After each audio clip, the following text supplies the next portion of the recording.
Step right up, hear the tale of a hunter fast and one that's lax. One rides lean, one naps real mean, that's Rodeo and Sheriff Snorlax.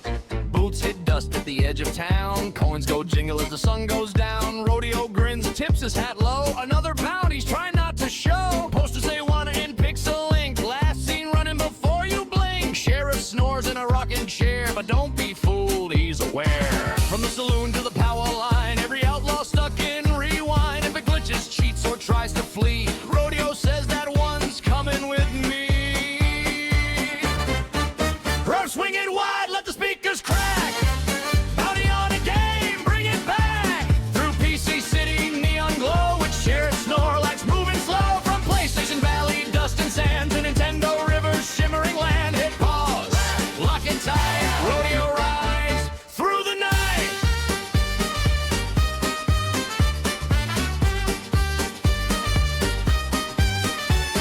Steam trains hum with a vinyl beat. Clockwork horses tap 4 feet. Games hide out in an arcade shack. Thinking lag might cover their tracks. Sheriff wakes, just one eye open. Did we catch it? Yeah, it's spoken. One heavy step, the ground goes dud. Justice snaps, but it's still good. Tokens rattle, system's sake. Every outlaw makes a mistake. You can run, you can save, you can load, but you cannot ride rodeo.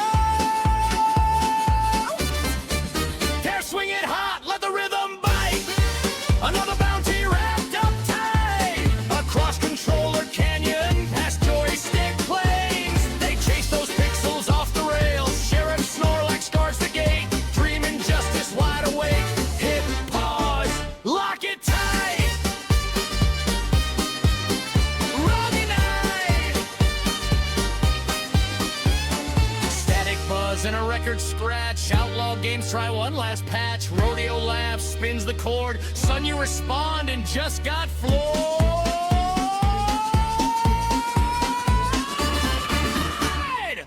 Jank Proto swing, what's their style? Stack them bounties in a neat pile. From console crossroads to pixel pin. Look, glitch too fast, no cheat, too sleep. Sheriff snores, but don't you doubt. Howdy! Go down, he's knocking out. Hit pause, lock it tight. Rodeo rides live. Game over tonight. Game over tonight. Sunrise hums with an 8-bit glow. Another town saved by Rodeo. Sheriff naps, case closed clean. Press start again. Same dream, new scene.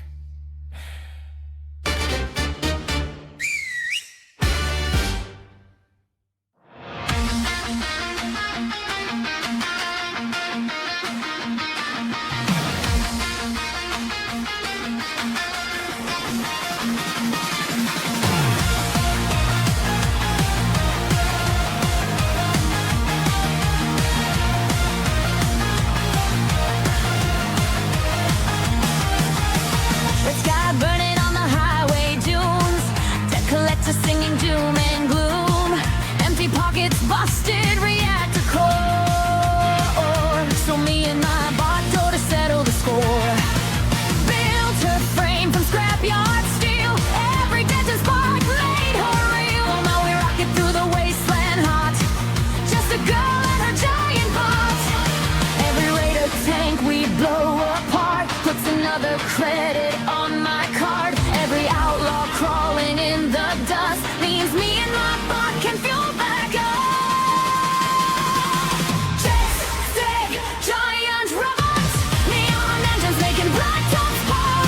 Tick, tick, giant robots, punching bandits till the baseline drops. Death goes down every time we rock. Every other bot gets smashed and swapped. Best friends forever in the desert rock. Me and my giant robots.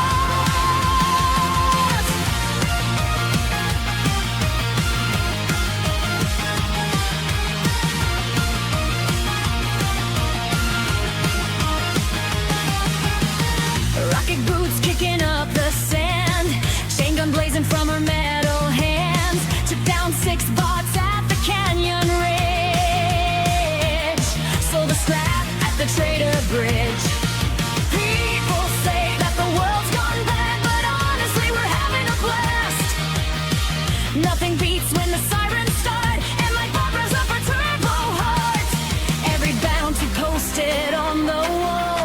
looks like groceries for us all. And every creep that wants a fight finds another wild neon night. Tech, giant robots, hydraulic queens making speakers knock. Tech, giant robots, laughing loud while the warlords drop. Tech goes down every time we rock. Every other bot gets stripped for parts. Best friends forever in the desert rocks. Me and my giant robots.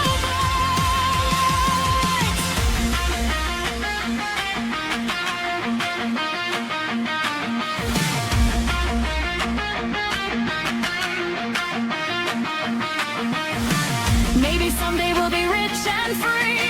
Big grown powers by a toxic sea. But even then I know one thing. I'd still ride with my scrap-built queen. Jets, snake, giant robots. Raise your fists when the engines stop. Jets, snake, giant robots. Neon legends that can't be stopped. World's on fire but we still got heart. Turning bad guys into smashing parts. Best friends forever whether rich or not. Me and my giant robots.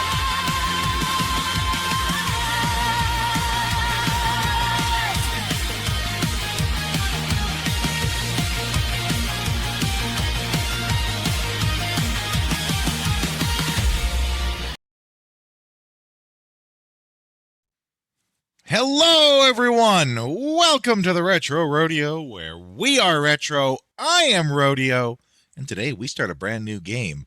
We are finally getting to do Starbites, which, given that it just came out yesterday, is just ever so slightly newer than what we usually play here.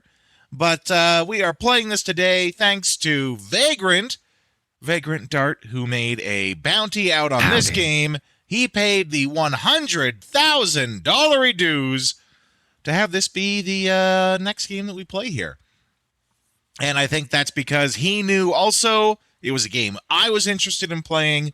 I was going to be playing it regardless of whether we did it on stream or not. And, he digged it too, so he thought, what the hell? We're all going to play it together. Now, I have not done anything with this. I know very little about the story. I've tried to avoid hearing the bigger points. All I know is the redhead chick. She's the main character. She built her own bot on a junkyard planet. She's massively in debt to someone. And she's, trying to get out of that debt. And she's got friends. Or at least she's going to make friends.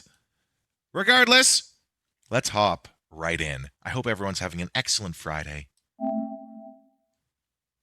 You guys know me. I am always into A, turn-based RPGs, and 2, big giant mechs. Who doesn't love giant mechs? Yeah, that's right. Happy Friday, y'all.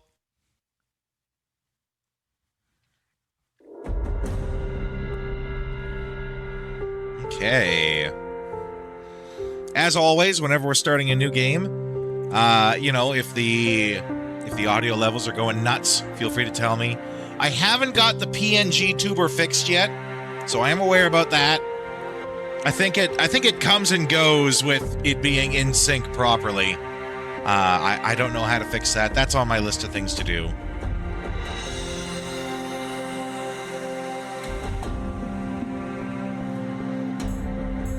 Now, one thing I did hear is that the English voice ain't bad.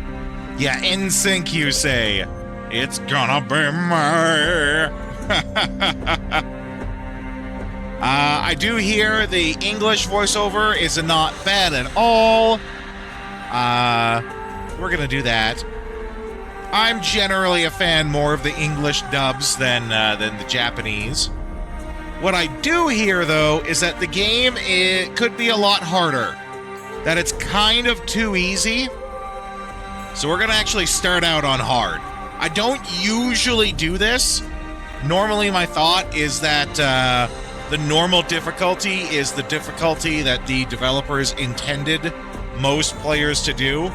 but from what I hear, one of the biggest faults of this game is that it has really cool mechanics to do in the actual fights, but that they're pointless because just being strong and just pounding your enemy into the ground is just as effective as trying to strategize. So we're going to start on hard. If it turns out that's too hard, I'll go back to normal. We'll see. I like dash to be on toggle. Shake subtitles in vibration. Now, take the feedback to heart, patch it up, maybe. That's a big patch. That's a big patch. Especially for a smaller game like this.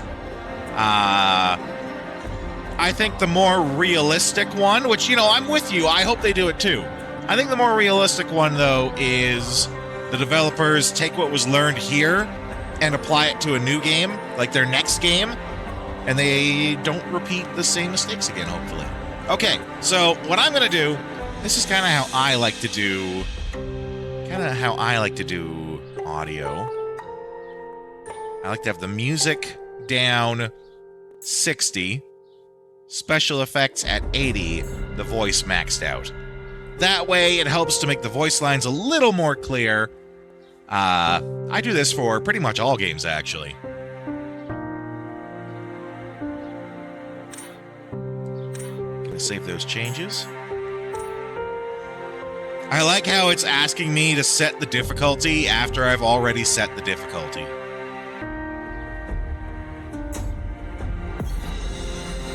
Okay, let's see how this goes.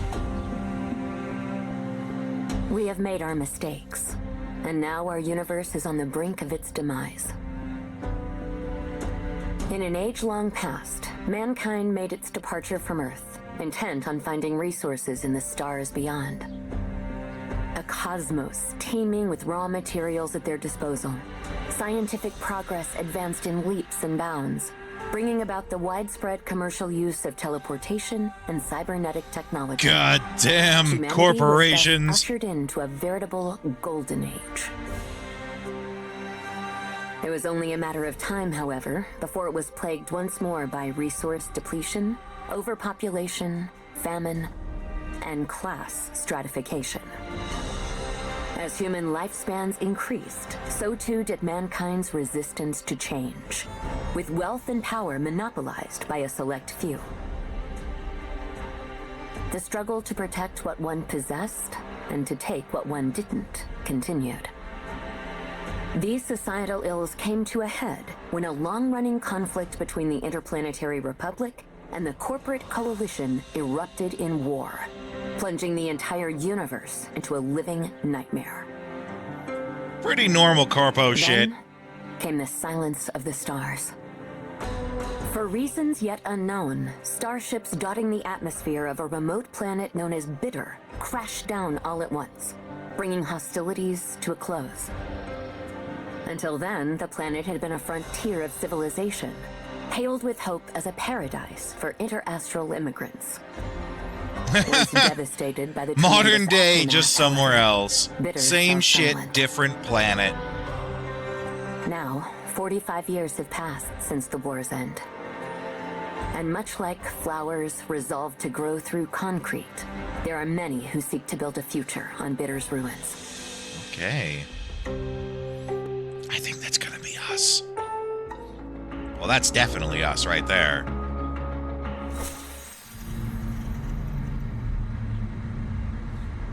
All right, you two. Drum roll, please. How many times have we done this? But this time's the real deal. I worked my butt off to get I the mean thing. it this time. Isn't Finnick gonna get mad if she catches you, though? You think I don't know that by now? I've been going at this slow and steady for years to keep her from noticing. And now, I finally have this ticket to show for it. Ah, yes. Oh, that's a ticket? Feast your eyes, friends. Here in my very hands lies our gateway to greener pastures, the key to our future, our literal ticket off Bitter. Okay. So far, I like that they have both the picture, the word, or I guess they have the picture, the words, and the scene. What I hope is that they don't just let the scene just sit there, right? That they don't just have everyone standing there doing this idle animation the whole time. Okay, I am going to have it be on the auto, on the audio, so let's keep listening. I wouldn't be so sure. Oh, come on. I told you, it's for real this time, Badger. Trust me, I would know. Busted my chops just to afford the dang thing. Job after job, day and night. Heck, I even had to cut all the anchovy out of my budget. Not the anchovy! But if you're still not convinced, I'll have you know I also caught a glimpse of the ship we'll be taking. Looked like it was on its last legs. But that doesn't matter. If it's just us three, it'll be more than enough to get us home free. Wow! So we're really leaving? You've been dreaming of escaping this planet ever since you were a kid. I take it you've made yourself a new friend then. One savvy enough to arrange all this? Look, you of all people know I've tried doing this the honest way. Had my nose to the grindstone for ages just to pay off the debt. But no matter how hard I worked or how much money I made, I couldn't even make a dent in the freaking interest. That's how they get you. That's how they get you stuck. They make it so that the interest is never more than, or never a lot more than what you make, and then you are just perpetually stuck in debt forever. Yes, sorry if I didn't say hello to you earlier, Marzipan. You too, Vagrant, and LaFay. Always glad to have you guys here. How do you do, Donkey? So I'm out of here. No way am I spending the rest of my life stuck on bitter. Especially not for some debt I inherited from parents I never even knew. That's extra harsh. The debt's being carried over to the children? Oh boy. Okay. Anyway, you two wait right here. I'm gonna go bring over the guy who's helping us with all this. Then you'll see. He's gonna be a scumbag. Aww. You're not taking us with you? Heck no. We'll stick out like a sore thumb if we all go together. If Fennec catches us now, it's game over. And we're so close I can practically taste the stardust. What does So Stardust just sit taste tight. like? I'll be back in a jiffy, alright? Fun fact, astronauts say that space smells like burnt steak. Fun fact.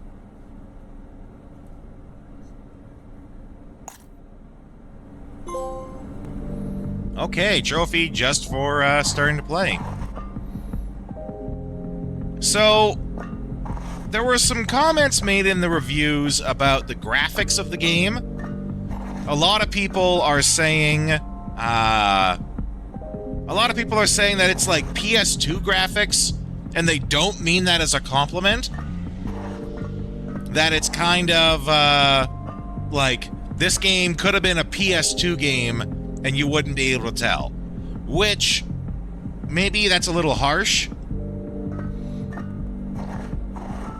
I personally, because you guys know I'm into the retro vibe, I kind of dig that it's got, like, the PS2 vibe to it.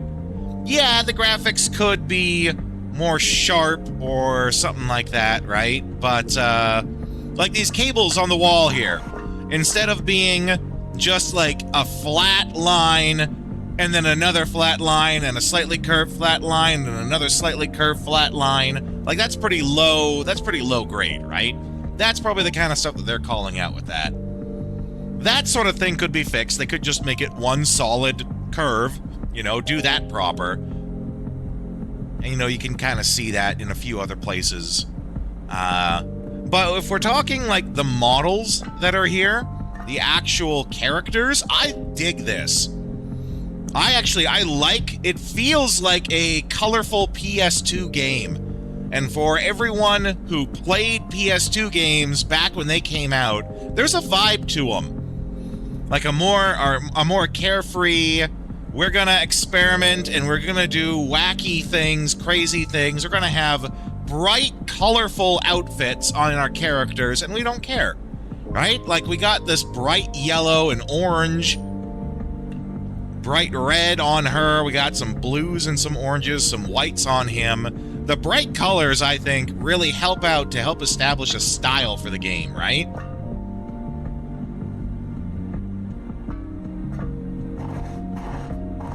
Trying to see if I can break the walking animation. This walking animation reminds me of, like, when you just got up and you're all stiff, but you're still trying to walk forward. But you're all, like, too stiff to move. Yeah, for the character models, saying that it's got PS2-like graphics, that's a little harsh. As I pointed out, though, with things like the background cables, like the various debris that's everywhere, I can see it, and maybe that's something they could have cleaned up. Like, if you look at the dirt on the ground here, it's just a solid line. Which I can tell you how they made that. They made that by, like, the metal floor that I'm standing on, you have that be the environment, and then you have a separate object that is the dirt, and then you just literally put the dirt as an object halfway through the metal floor as an object. You tell the two objects to combine together, and that's how you get that.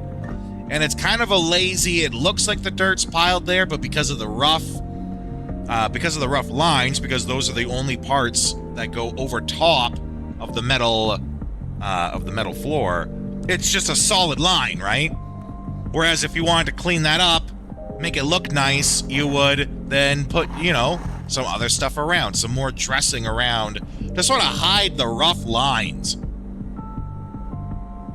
That is very PS2-esque.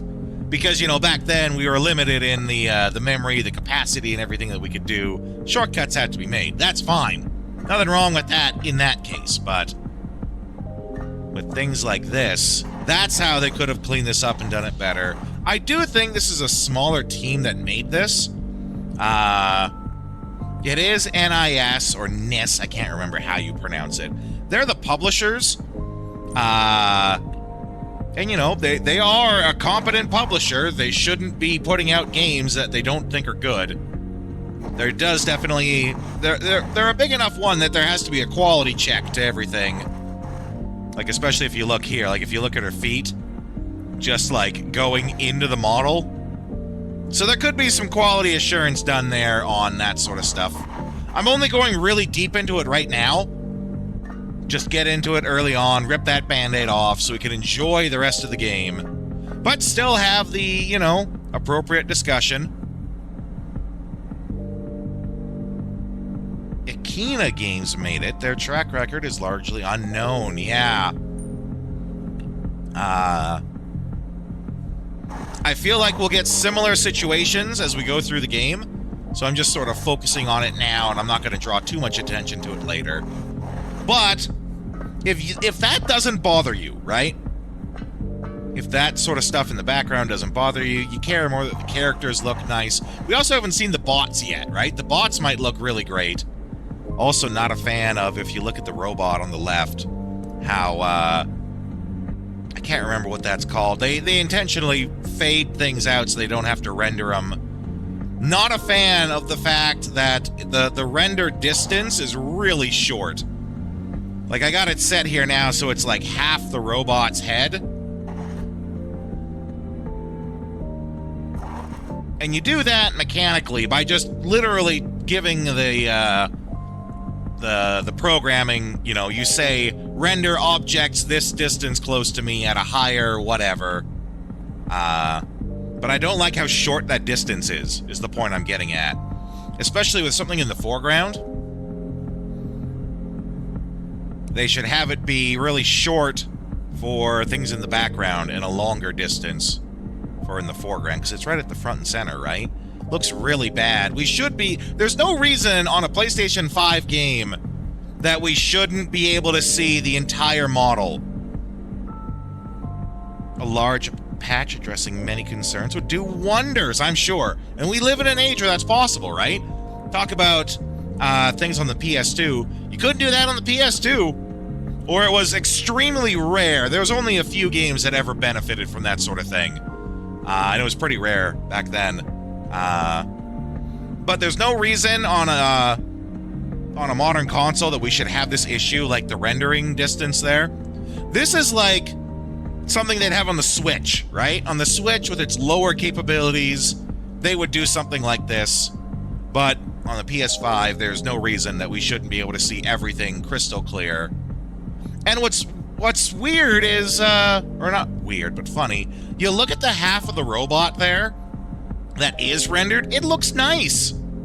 It's bright, colorful, the metal really shines on it, which makes all the metal parts really pop out. It could look really nice. But instead, you know, we see it all blurred out and fuzzy. If they just move to the next game, don't know if anyone will care currently. Yeah, reviews are mixed. And again, I'm not going to linger on this for every scene, but I am talking about it now because this is sort of this is what we do, right? Talk the game design, development, explain some of this stuff and how it happens.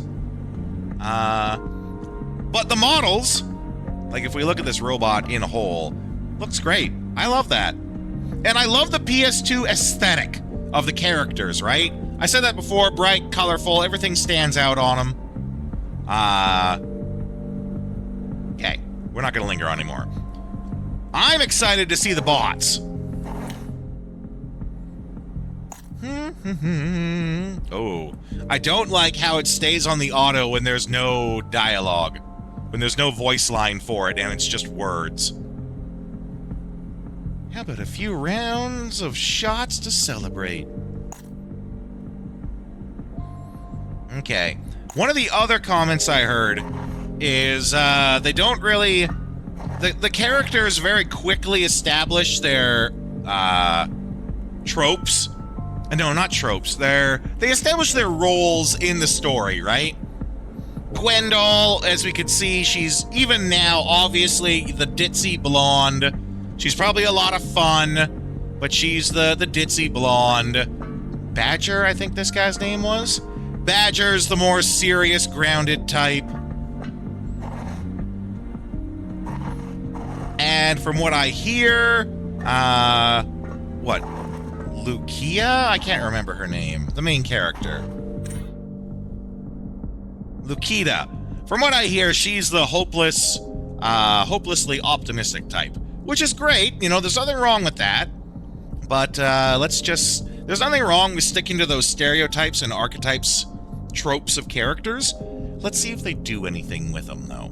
That's the big question, right? Here we go. This is what I wanted to see. Show me that bot.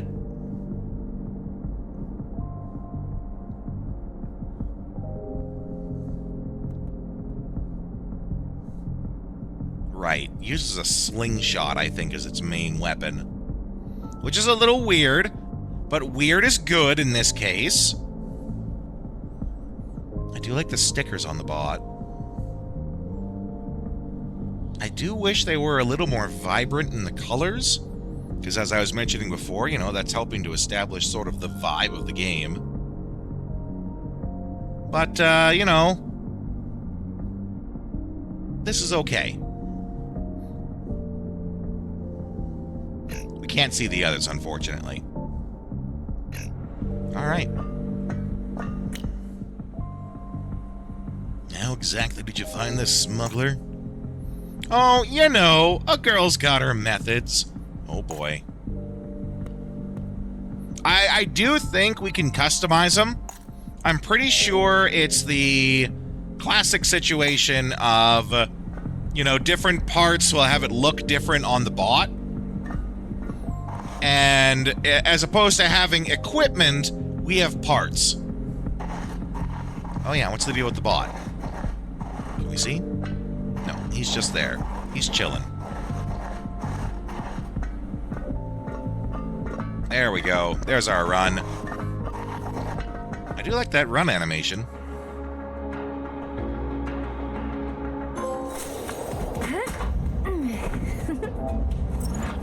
Wow, okay. Popped a silver just by walking out the door, eh? Yes, yes, yes, yes, yes! We're finally getting off this dump. Alrighty then. Now, where'd they say I was supposed to meet him again? Maybe somewhere over that a ways? Doesn't even know what direction. She's just picking one and going. Oh, that looks like some rust buckets decided to set up a little roadblock. No biggie. I'll have it knocked on its ass in no time flat. Enemies on the field will begin to chase Lukita once she enters their line of sight. Getting too close to an enemy will initiate a battle!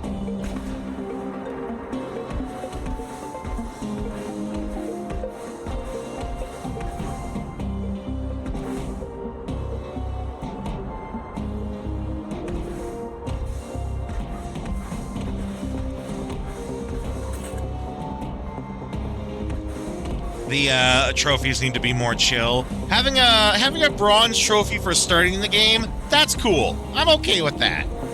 My particular favorite of that is when you get developers for smaller games and they use the bronze trophy as a thank you trophy. Like, they'll call it whatever, but then the description for the trophy says, like, thank you for playing our game, right? I like that. Or there was one on Heavy Rain. When Heavy Rain first came out, it had a trophy at the very start that said something along the lines of, like, thank you for believing in interactive narrative. Because remember, Heavy Rain was kind of like, it was a big deal when it came out. It did something new. Oh, okay. So we don't talk about trophies a lot on the channel. Let me take this opportunity to have you guys, I'm going to teach you a little bit about trophies versus achievements and how they can be different, right? Okay, this is somewhat important because this goes to part of understanding the platforms that you're going on and how they function differently and how you have to adjust things so that they work for everyone.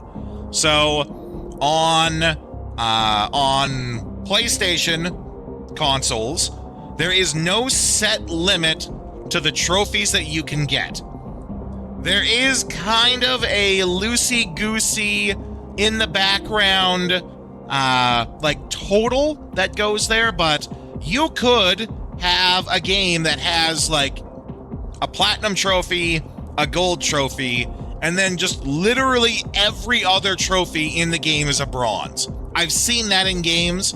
I've seen that on some RPGs that like have a lot of collection and side quests and stuff, where they have just a bronze trophy for completing every side quest. I swear, I talk for a living. A gold trophy for beating the game, and then a platinum for getting all of them. The platinum trophy on PlayStation consoles is always the last you have collected. You have collected all the other trophies. We give you a platinum trophy to acknowledge that you have done everything. That's one platinum trophy. Gold can be, they can do as many golds as they want, right?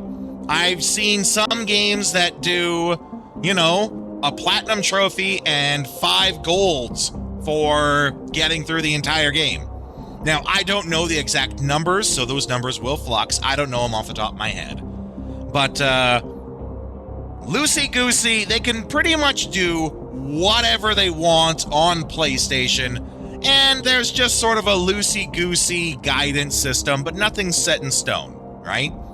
The only thing that is nearly sacred, I'm going to say nearly sacred, just for now, placeholder, is the Platinum Trophy. Every game, when you get all the trophies, gives you a Platinum Trophy. That's kind of the golden sheep, right? Shut up and take my dollary dues. Gold? What? Nah, and Johnny Silverhand. Nah, Johnny Silverhand. It's more interesting at the different rarities. Yeah, so can we Can we just pop in and see the trophies here? Yeah, okay. So in this case, you know, we can see it has 39 trophies for this game. Now, I don't think we can see, like, each individual... can we sort by rarity? There we go. So this game in particular, we have 1 platinum... Looks like 2 gold. And then several silver, and the rest are bronze. I don't really want to look at what they are. I don't want it to possibly spoil anything, right? So that's what we got for this game, right? 1 platinum, 2 gold, a bunch of silver, even more bronze. Xbox with their achievements, they work with a different system called Gamer Score. Gamer Score is always 1,000 points per game. That is important. This is why you get people who, you know, when they brag, you know, I have 800,000 Gamer Score. Well, then that means if you do the math, right, 800,000 Gamer Score, and you can only get 1,000 Gamer Score per game. That means that they've platinumed, they've mastered, done all the achievements for 800 games. Gamer Score is also universal in that regard, right?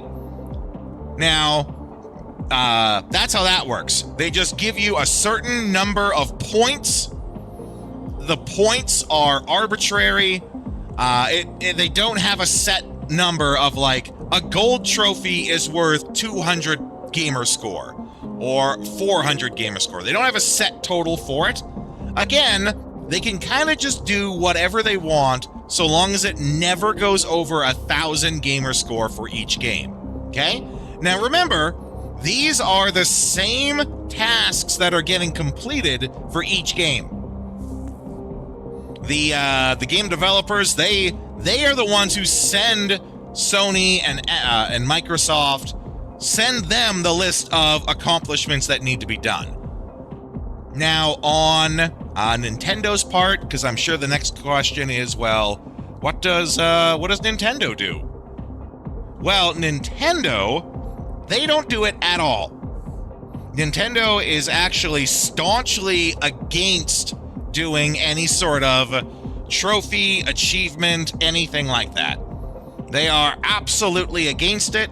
They go on a stance of saying that they believe that having those specific achievements detracts from the actual game.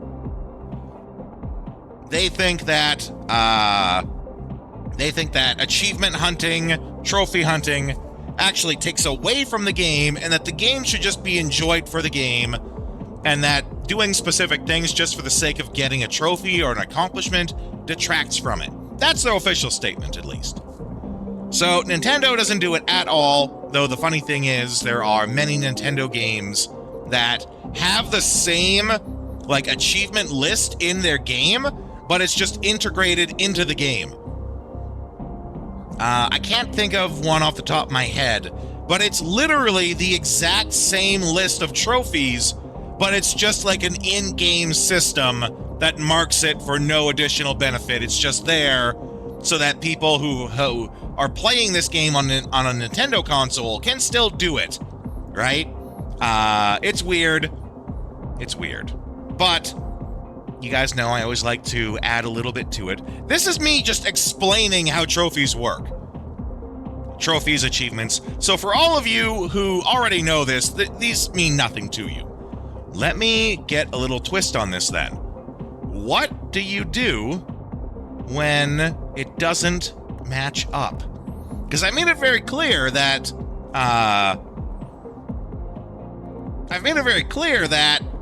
everything always matches up, right?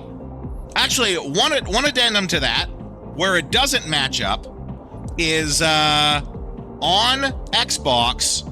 What they often do, especially for the really popular games, because remember, Xbox Gamer Score works on a number system where they can do whatever they want so long as it doesn't exceed 1,000 gamer score. What Xbox often does is they add their own achievements for 0 gamer score. The achievement still pops, it still lists it as an achievement that's done, but the gamer score you gain from it is 0. Now, these are fun. They're usually what I'm going to call loser achievements, like achievements where you do something that's silly or that's actually bad in the game, but it's just kind of fun to note that it happened. I think one example of this is...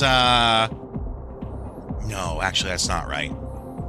I can't recall any off the top of my head, but if you do your own search, you can do your own search for, like, 0 gamer score Xbox achievements, and you can find them yourself. Those are usually added in by Xbox just for funsies' sake. And you can't do that on PlayStation because the minimum that PlayStation does is a bronze trophy. And they don't add those for bronze trophies because, again, in the background of PlayStation and how they do their math, it does sort of loosey-goosey all have to add up somewhat the same as other games, right?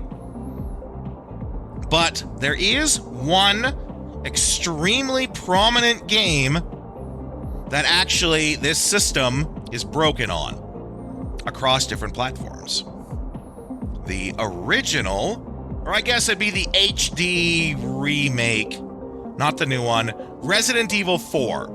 So not the Resident Evil 4 remake, but the original Resident Evil 4, but when they moved it to HD. It's actually broken on that. Because, as you guys recall, when I'm talking about PlayStation trophies, whenever you complete all the trophies for a PlayStation game, you get a platinum trophy. On the Xbox side, all of the achievements that you unlock will always equal 1,000 gamer score, right? These are the two things that we've established. The Xbox version of Resident Evil 4, when you get all the trophies, you get 1,000 gamer score. The PlayStation trophies for Resident Evil 4 does not have a platinum trophy. It only has golds. Golds are the highest that you get. There is, in fact, no platinum trophy for doing all of the trophies on Resident Evil 4 HD. Like I said, this is a highly prominent example of how the system is broken sometimes. There is, in fact, no platinum trophy for doing all of the trophies on the Resident Evil 4 HD. It's a fuck-up, that's for sure. But it goes to show that it's a broken system. And as much as I like PlayStation more than Xbox, I have to say that it's PlayStation's fault on this problem. Now, it could be that Capcom themselves fucked up, but I think gamer score is a more efficient system, but trophies are the more flashy system. If you show someone that you have 800,000 gamer score, people usually just look at that and they go, oh yeah, that's a big number. They don't really delve into it any further than that's a big number. But if you go to someone and you tell them you have 800 platinum trophies, that's a little more flashy, right? It's more likely being it is a PlayStation screw-up. Whether it was Capcom who decided that, yeah, and a platinum trophy, just it sounds better than 1,000 gamer score, right? Platinum trophy, there's a bit of pizzazz, a little razzle-madazzle to saying you have a platinum trophy. But yes, and there are other examples, I know, not a lot. There are other examples of games that don't have platinum trophies but have 1,000 gamer score. Oh, I finally remembered. Oh, what is it called? It's not called Time Splitters. but it's a different game made by the Time Splitters people.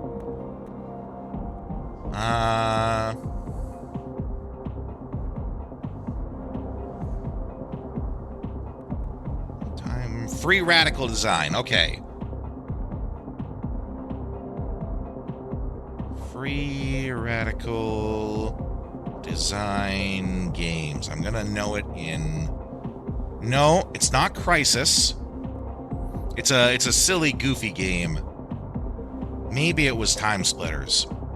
I don't think it was, though. There was another game we were talking before about how sometimes Xbox adds 0 gamer score trophies. And there was one game I know, it was made by the Time Splitters people. It might have been Time Splitters, I can't remember. But they added in, I think, like 20 or 30 0 gamer score achievements to the game. Because it's a very silly, zany, wacky game. So they got all sorts of really wacky, like 0 gamer score trophies that they added to it. You know, as an example of a game that added, you know, a bunch of 0 gamer score trophies. So, you know, whenever someone tells you there's no difference between trophies and gamer score, you can look them in the face and call them a goddamn liar. Because if you actually know, you know there is quite a lot of difference. On the surface level, it seems like they're exactly the same. You guys have been taught now that it's not true. They are not, in fact, the same.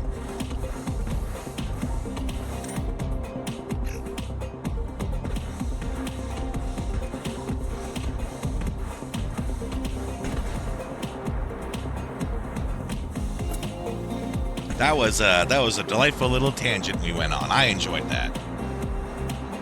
I also enjoy how how fast the fast is.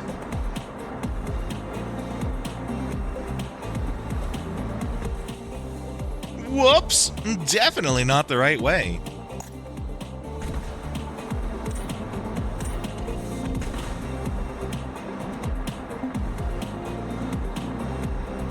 Charging station, I assume that's what's going to fill us up. Rest and save, yeah.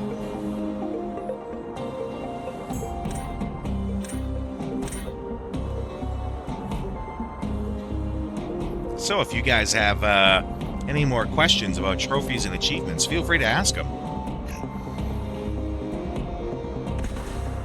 It's a topic that people don't usually talk about because you have to sort of like be in the know to know how to really talk about it on a deeper than surface level.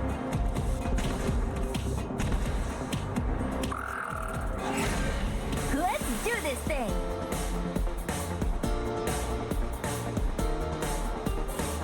You know, I wish... It's gonna bother me, Marzipan, that I can't think of what this game is.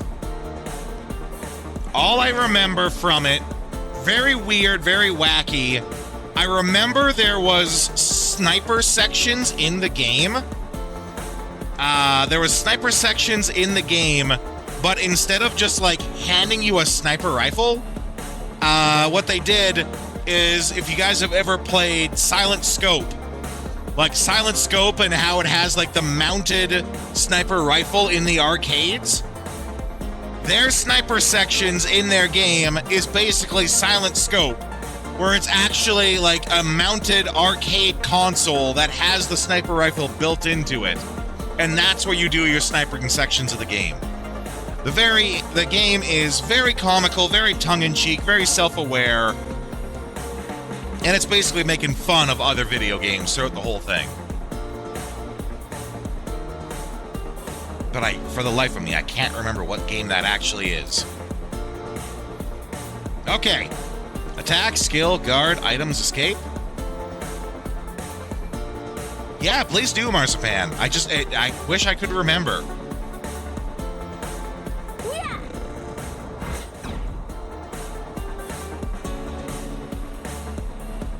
Feel enemy weaknesses. Yeah, okay.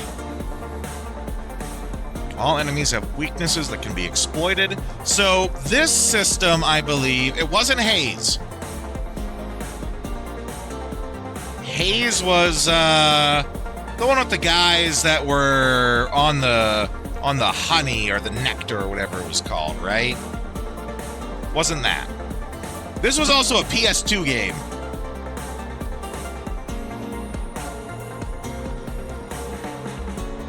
I'm almost certain it was a PS2 game. PS2, Xbox 360, I should say. This system, the Battle Guide Break system, if I recall right, people were saying that it works just the same as in Sea of Stars. Wasn't Second Sight, but you're getting closer to that sort of vibe of game.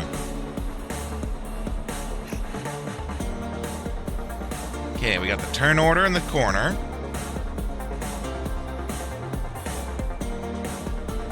Let's see, was it Warface? I don't think I recognize that one. No, wasn't Warface.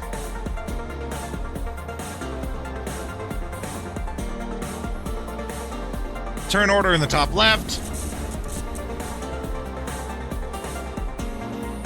We got skills to pay the bills.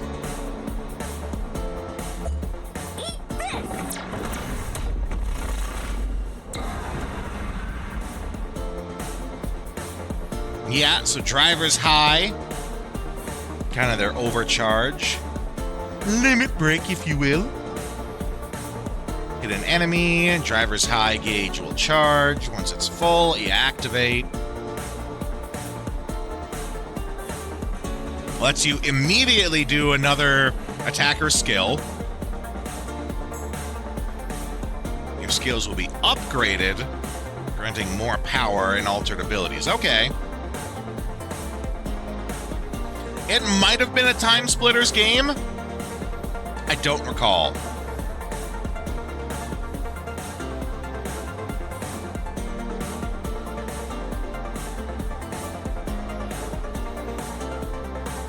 Let's see.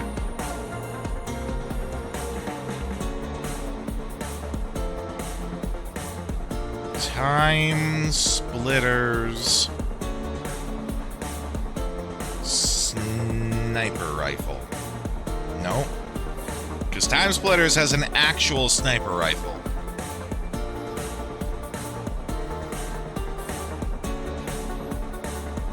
No, and I know for a fact this isn't just like a fever dream.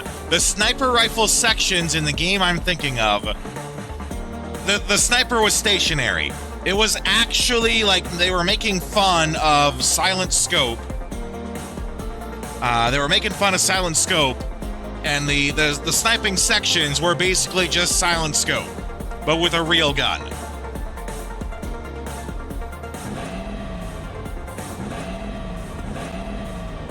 That's fun. I like how they do a little rev. All right, let's give it another whirl.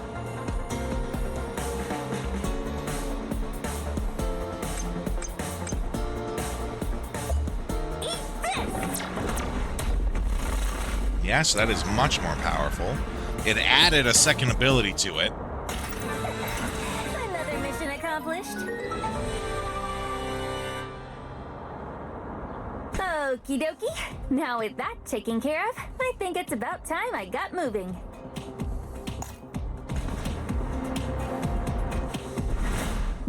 Okay, a bigger bot.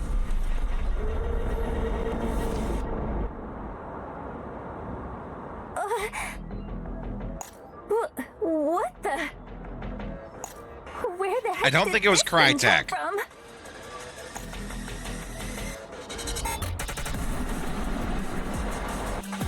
Oh no! I am digging these robot designs, though. I also only just realized how small the mech is. Like, she's not inside of it, she's on its back. Which, no idea how she controls it from two handlebars, like roll cage bars outside of the machine.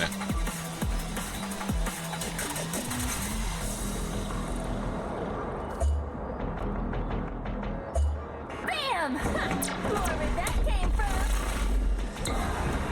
Okay, well, he's not weak to that. Okay, we are almost dead.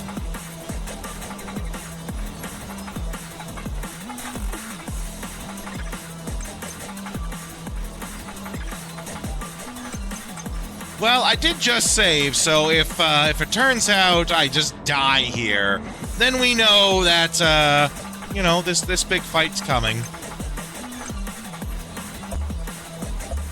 Bam! Wherever that came from.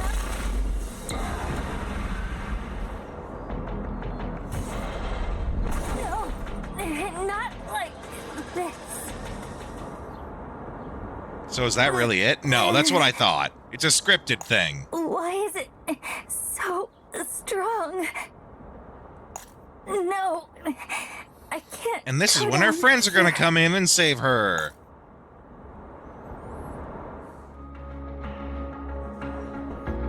Or did I actually? No.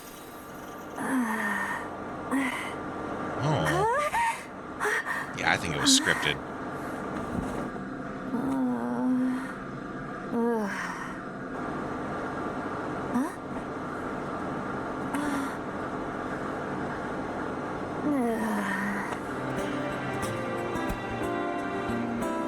Phoenix Services?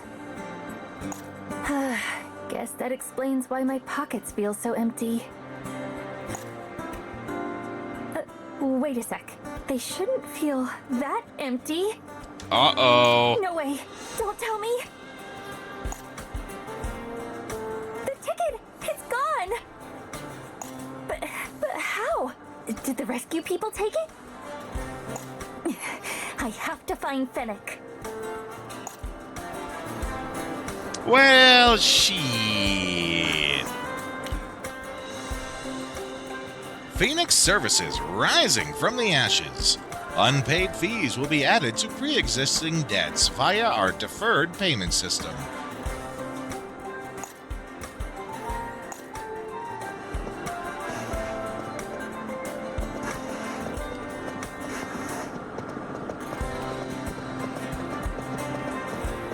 Kind of fun how she does a little slide there.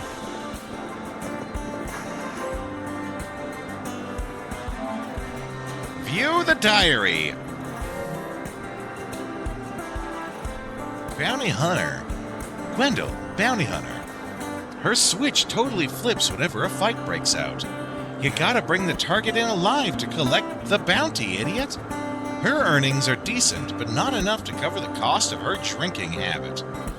Badger, City Engineer. He repairs Delight's facilities and helps Bella with her work. How fun can that be? He's got a surprisingly delicate soul, but people often misjudge him for his looks. Heck, even I thought he was dangerous back when we first met. Fennec, miserly employer. Money, money, money. Is that all that ever matters to her? She's the absolute worst.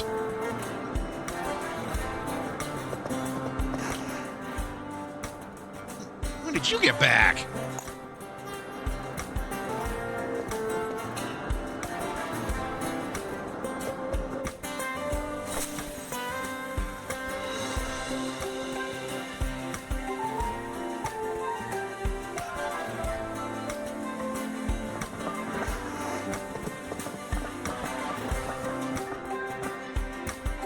Oh, there's our, Vagrant saw this guy. We got, like, Dr. Robotnik in witness protection, pretending he's in another game. Or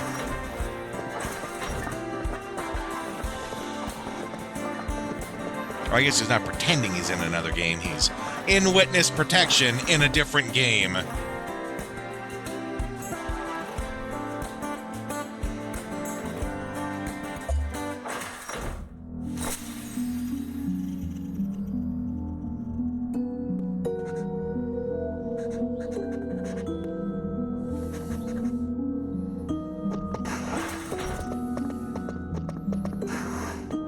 Not a super fan of these fixed camera angles.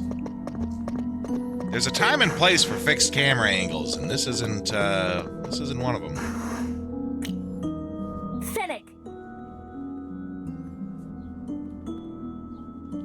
I heard you've caused quite the ruckus again, Lukita. At this rate, the sheer amount of debt you carry will take the better part of a millennium to settle. Tell me, do you ever intend to pay it all back? Gee, thanks for the concern. Nice to know you were so worried about me, you know, almost dying. To speak plainly, we'll be adding the cost of the rescue services you received to your debt as well. But I never even asked for their help. Have I not told you, Lukita? Debtors require my permission to die. You're not allowed to die. Sold my soul to the company store. Money's the only thing that matters to you, isn't it? Whatever. You guys happen to see anything on the ground when you found me? It's important. You refer to that coin you always carry around, I presume? If so, it ought to still be in your pocket, no? No! No, not the coin, Actually, yeah, the coin. Oh, yeah. If that's all, then you may take your leave to attend If she to still your has motorbot. debt, boss It's can't down know in the she's trying to repair skip shop the at planet. present, as I'm sure you can imagine. And nobody's turned in any items to the lost and found recently? Is there something in particular you're looking for? No, not at all. I'm just gonna go now.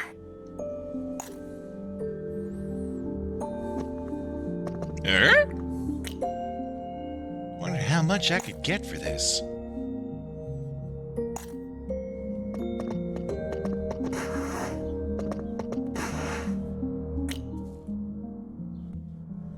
Shouldn't go touching anything, yeah. Again, though, with the auto scroll, I wish it turned off when there was no actual audio going.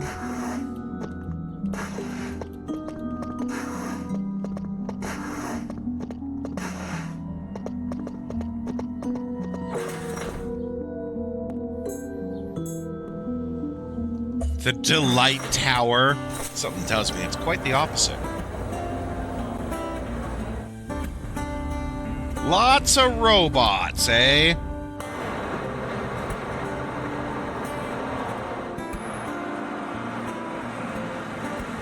I don't know if I ever played Spaceship Breaker. Well, not like I can just ask around, so where to look first? Hey, garbage girl! Heading out for another frolic in the filth? What the hell is this guy? I'm not a garbage girl. I'm a salvager, idiot. Look, just leave me alone, all right? I'm busy. Oh, I bet you are. What with all that debt, I mean? You know what he looks like?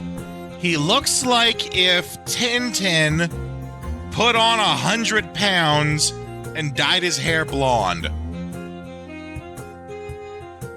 Because he's got that, like, baby face look with the little coif of hair. Well, go on then. I would so loathe to keep you from your precious piles of trash for much longer. Though, given you're likely to be in arrears till you're old and gray, I'm sure you'll have plenty of time to indulge in their fumes, won't you? Oh, shut up and get lost already.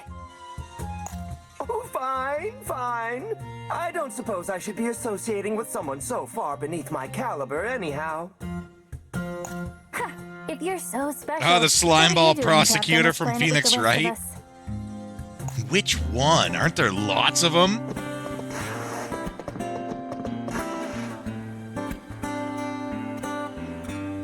You know, that's something I should play on the channel too sometime, is the Phoenix Wright games. I've only played a little bit of the first one, and that's it. I haven't played any of the others.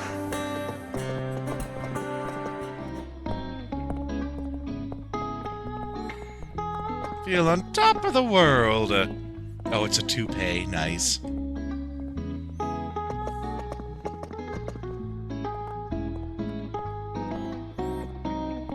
You're a robot. Why do you have debt? Unless this is one of those worlds where just like robots are as sentient as people, but robots.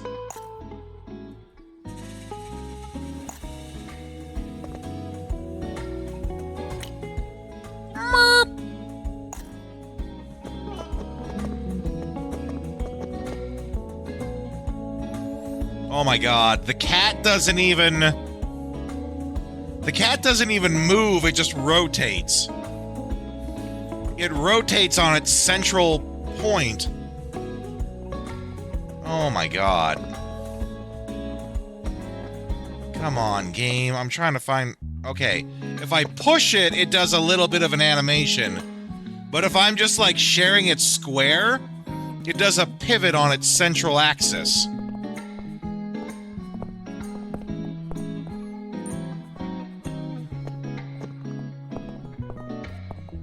Very slowly. Jeez, game.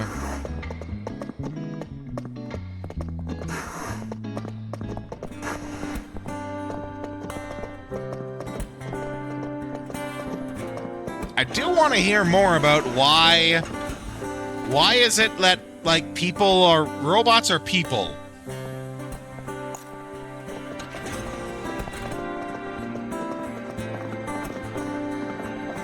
You can't just, like, casually do that without an explanation.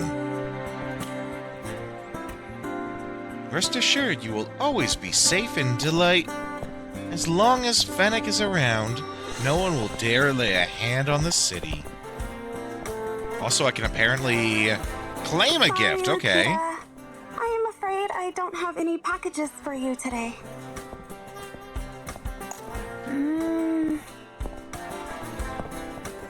No big deal.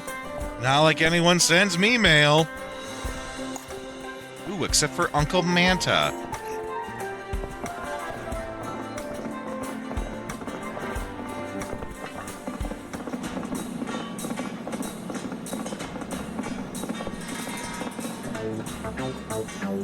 Alright, before we get into this, I'm gonna run the ads, and I'll be back in just a couple of minutes. Enjoy some, trailers, some games we played in the past, and I'll be back right away here.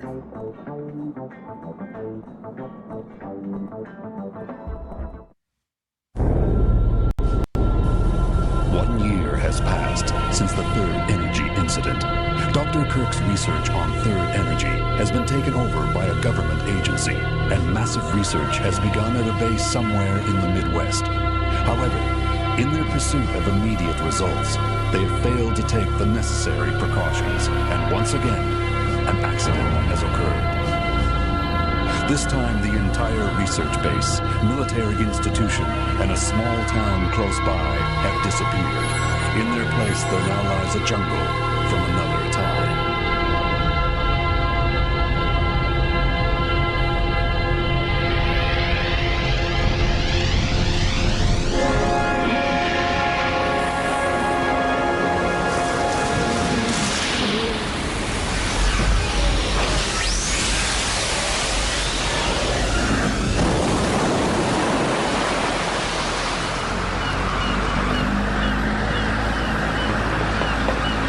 May 10th, 2010.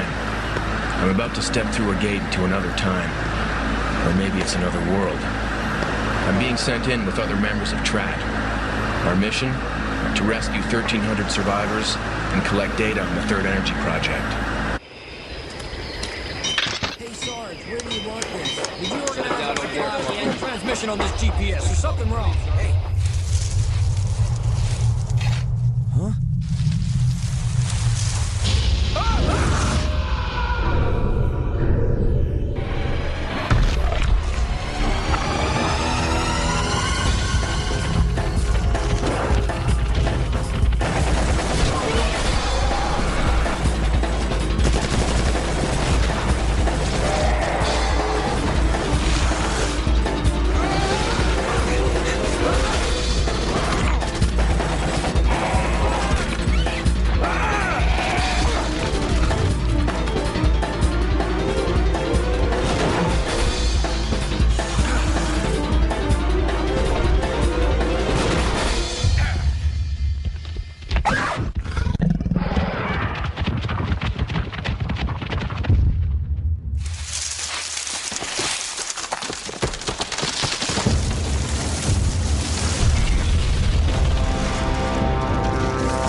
the past mean fighting for the future.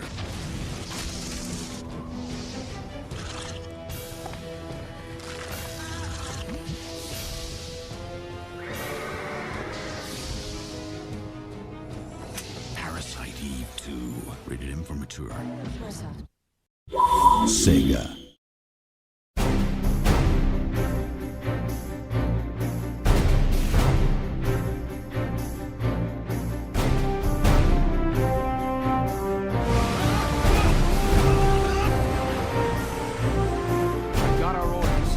Target is on Gallia's northern coast.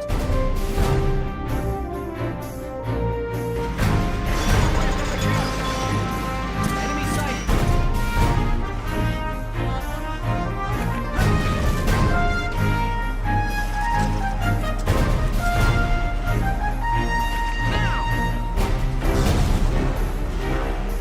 The operation begins tomorrow at dawn. I want everyone ready for combat. This is an order! Attack with everything you've got!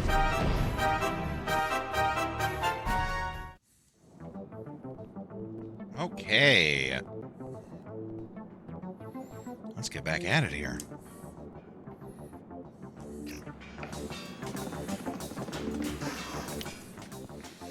Kind of wonder if any of this stuff is... If any of this is stuff dug up. Oh, stuff I dug up. I think that's supposed to be an italicized I. Might have to head out on another salvage run soon. Need all the cash I can get to pay my debts off. Hey, Bella. My LM2 okay? Lukita? I think I'd like to know if you're okay. Sheesh, you really had me worried, you know. That motorbot of yours came in looking fit for a scrapyard. It was no big deal. Just ran into a little trouble, that's all. Were you attacked on a job? Oh, I swear, those hovercraft raids have been causing all kinds of commotion lately. Hovercraft raids? Then, was that huge mech I saw? Well, can't say I know much in the way of details, but... there have been rumors about bandits showing up near the city recently. Oh no, not bandits! Was supposed to receive some parts from one yesterday, actually, but it just never came. Well, that sucks. Wait, does that mean you couldn't fix my motorbot? Sorry, Lukita. Would love to, but I just don't got the right nuts and bolts around here. Oh. Now what do I do? Well, this is just some old junk I found buried in storage, but... if you're in a hurry, it should work as a quick fix. An energy core? I'll even give it to you on the house today. But in exchange, I'm gonna ask that you look for my missing delivery, girlie. Deal? Well, okay. You know it. Could do that in my sleep. I knew you'd come in clutch, Bella. Well, like I said, the energy core is just a quick fix, all right? So don't go forgetting to bring it on back for some proper maintenance when you can. Sure. If I can scrape together the money, that is. So, you taking your usual accomplices on the job? Saw they made it back earlier. Gwendol wouldn't stop whining about how she was dying of thirst, of course. You know it. I'll go find them now. Thanks again for all the help, Bella. Okay. So...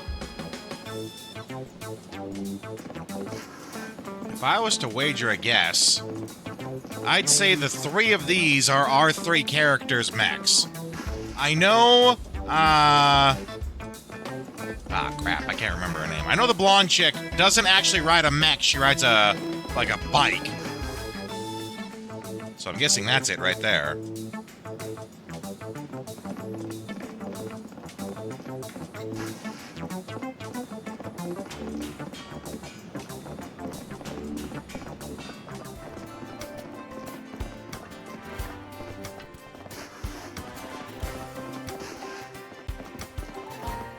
weird seeing robots in poverty.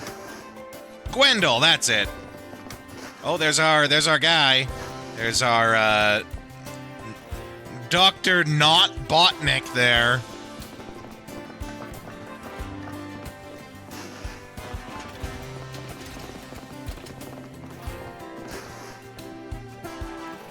Compared to everywhere else on the planet, Delight is a delight. If you say so. Though how do I know that they actually mean that and they're not just programmed to say it? Oh, this guy's got like a luggage thing over him. What's that mean? If there's any Sonic lines, we're gonna have to see. Welcome to Hotel Hilbert.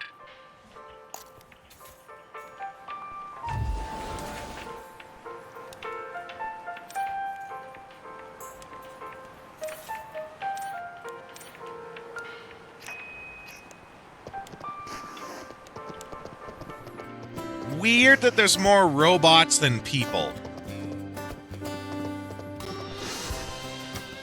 And how the robots all dress like people. Hey, you guys! Huh? Oh, hey! There you are, Lukita. We were waiting for you at the hideout, but you never came back. Ugh, you reek of booze. Didn't you guys just get here? How are there so many empty bottles already? It's natural robots would take over eventually. But these were just my daily dozen. Daily dozen drinks. Anyway, I disappeared because I ran into a little situation out in the desert. This big mech thing just showed up out of nowhere. It was all like, bam! Accurate description of what happened. Bam. Yeah, KO'd me big time too. And once I woke up, the ticket was just gone. Well, seeing as it looked more like a bargain bin microchip than a Starship ticket, you'll excuse me if I'm not so convinced it was stolen. Ooh. Hey, lower your voice, will you? The walls have ears, you know. Look, whether you two believe me or not, I'm going back out there. I have to. But what if that big bad mech shows up again? Oh no! Well then, I'll just have to beat it to a pulp. I'm getting that ticket back. And if that means kicking some butt on the way, so be it. The manual, I didn't even notice that. I was looking down at the tablet to see the chat. Gwendol should not be driving mechs nor bikes. You misunderstand, Vagrant. She's not drinking and driving. It's drinking or driving. She's not doing it at the same time, therefore it's okay. And that bot there. Yeah, I think I just saw it. Either that table's shorter than we think, or the bot just walked straight through it. Emotional damage! So you're just going to rush in without a plan? Good eye, though, LaFay. I'm coming with, Lukita. I'm not just gonna let you get hurt out there. Now, I remember her profile, like in the journal. Oh, I'm going to pay real close attention to this one this time, the spot. I think they're just barely going around the table. But I remember the profile for Gwendol in the journal said that she acts completely different in combat than she does outside of combat. So we'll see. Walked right between the two in the table. Well, okay. I missed that one. Oh, I totally dig the like synthwave background playing in the back there, though. Dig that. And leaving you two alone is practically begging for trouble. I'll go too. Hell yeah! I knew I could count on you guys. With my two best friends at my side, I'll be practically unstoppable. 3 if you count the bot. Alright, if I'm remembering correctly, I think the thing jumped me somewhere around Wanderer's Respite. Probably a safe bet to head that way first.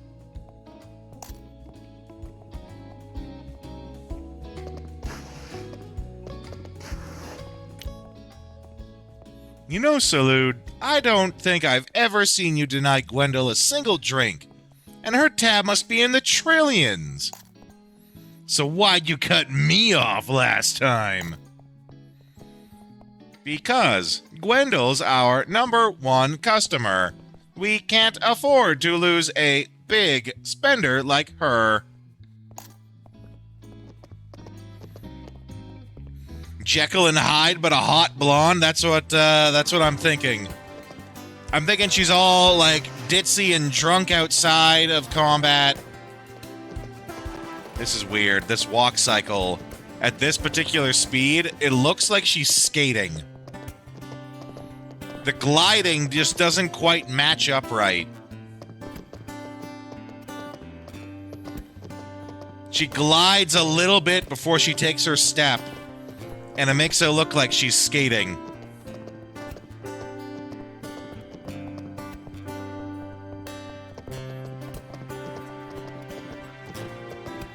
Which, whenever you program walk cycles, you know, that's the best you can do. The best you can do is just sort of like figure out how it should be moving as opposed to the relation of going through. Really, everyone who walks, it's not like you program a character to walk by programming that they push one foot off the ground and that propels them forward. Really, they're all gliding, and it's the illusion of actually pushing against the floor, right? So really here, it's just like they really didn't quite get that right. Needed to remove that little glide that's going there. If she was on roller skates, this would be perfect.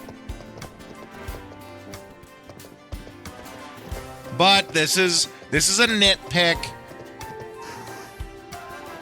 The NPCs have a better illusion. This is a nitpick. This is me, just my trained eye, noticing stuff. Does not detract from the game. Doesn't make the game worse. Just makes it not better if you understand the difference. You two. Apparently, there've been some pretty aggressive mechs around the city lately. If we see any, we should steer clear. As long as we can go around them from behind, they shouldn't be able to pick up on our presence. No, IGN, they're gonna give this a bad review because it's a game they have to actually play. Better not to risk it with these things, especially not out here. But if all we do is avoid enemies, we won't make enough money for booze. And we won't get any stronger either. So I say we go in guns blazing. I like that attitude. Why don't we just consider our options as we go, yeah? Disagree. Kill everyone. Not really seeing anything dangerous yet anyway.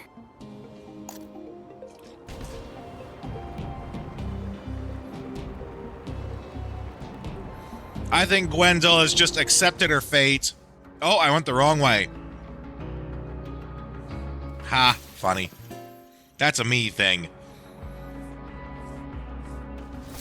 It does make sense. We left the building left, so we should have to keep going left. That was a me mistake. I think Gwendol has just accepted her fate. She's not getting off planet. Things aren't getting better. Might as well just get drunk and get through what you can.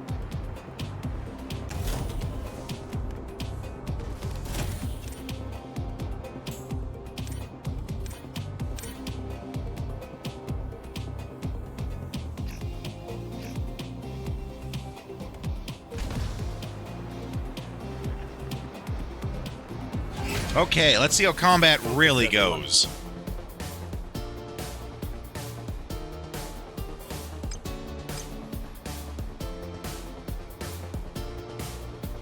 Yeah, so I was right before.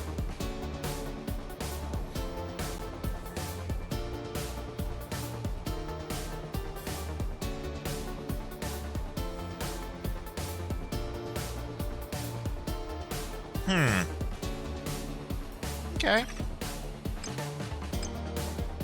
So she does... I don't even know what the name of all these are.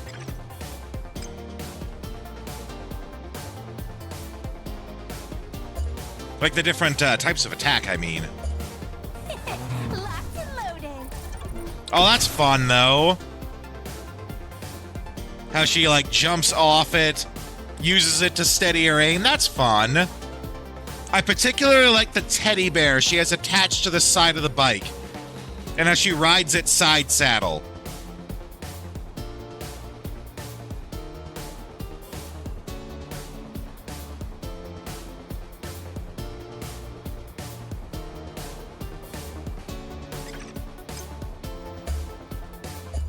Bam! Wherever that came from. Okay.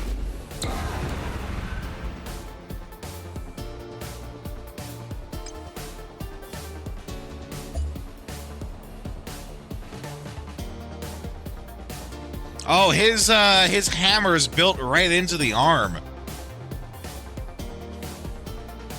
I actually think I like his design the least out of the bunch. So far, I dig the bike. Let's see. I dig the bike the most.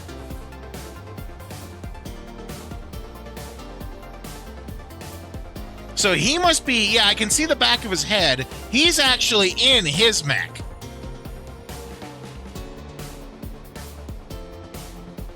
You know, let's talk some positives here. You know, we've been dunking on the game's graphics, but style, right? There is definitely, like, if you look at if we're going to talk character design for a second, even just looking at the backsides of these characters, because the backsides are what we see the most when we're in combat. All three of these people are different. All three of them have different vibes to it. Right? Each character is a character, right? They're not just, you know, they're not just placeholders. There is style to this. And sometimes a lack of style, which is the case for Badger, but that's a style too. Having a lack of style can be a style. But, like, you look at Lukita here. She's on the mech in a, I am ready to go at any moment. I could hop off here and just keep fighting. Gwendol sits side saddle, all cool and posed. Badger is, he's serious, he's ready, no nonsense, he's not doing anything crazy. There is a style to all these characters, and that's rad.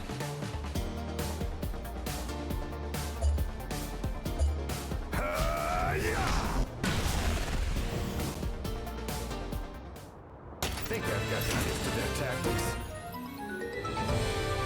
I do wish instead of the victory close that, you know, we got a little, I like, what do they call them?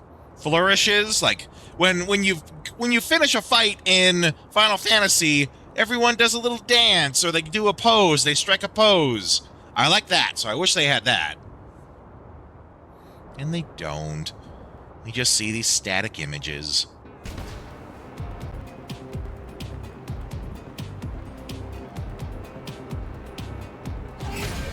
Let's do this thing.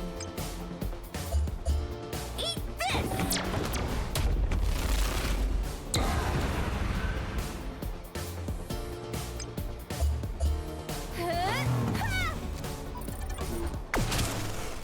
Ooh, that's a good crit.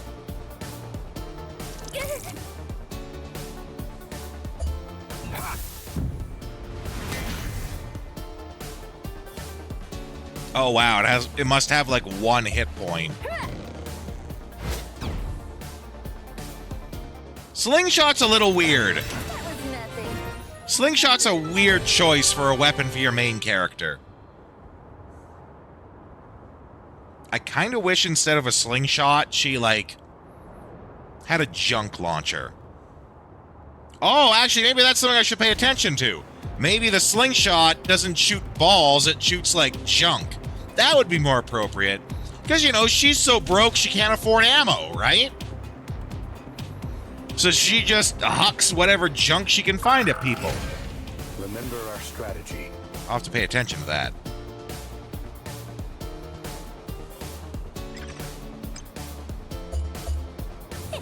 Locked and loaded.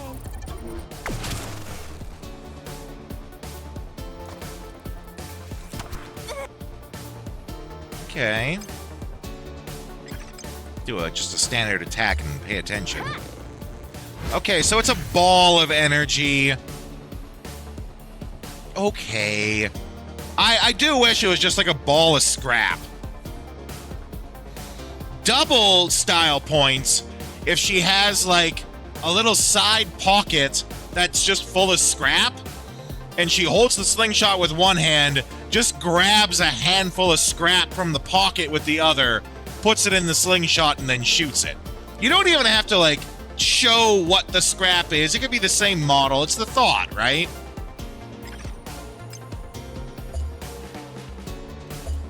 Eyes on the enemy.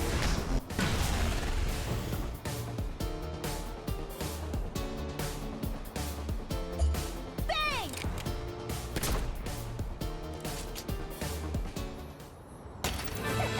Though if we're gonna talk the flow of the combat, the flow's pretty good. Focus, everyone. It does take the time to do something stylized without taking too long.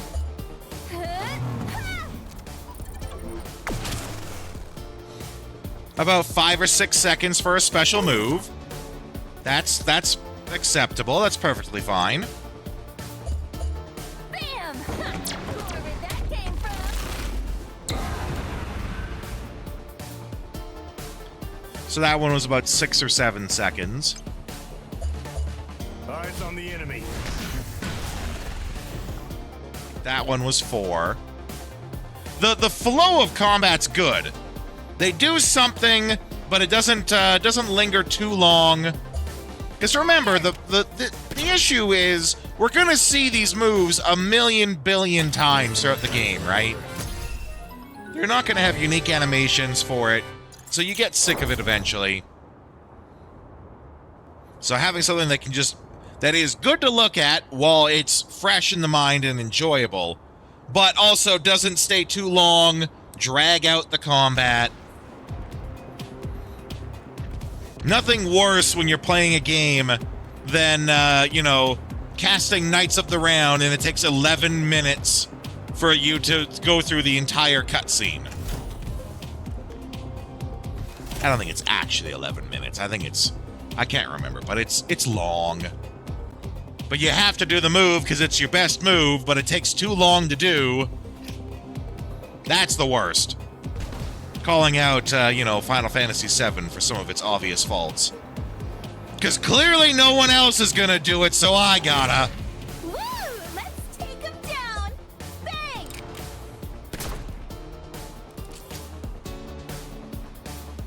Does the game have a... Oh, it has a speed adjuster, so I can go through the combat quicker. The attacks happen faster. I like that.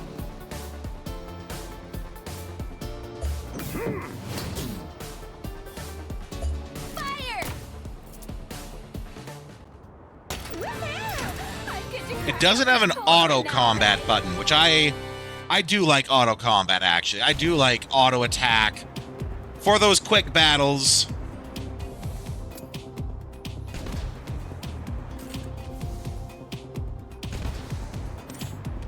And also doesn't waste your time trying to find... trying to, like, pick up items. I like that. You just pick them up, you barely stop, you keep going.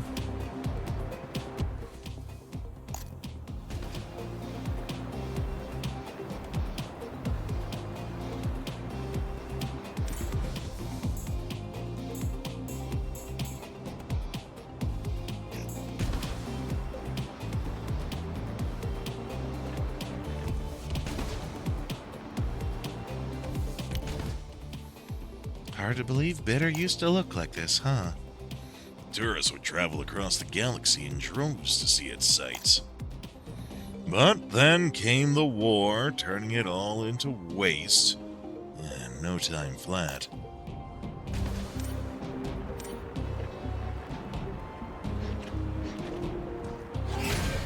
Remember our strategy.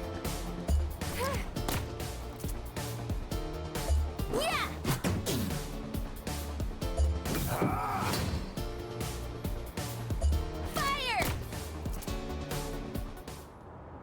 I've got the gist of their tactics. Ooh, almost missed that.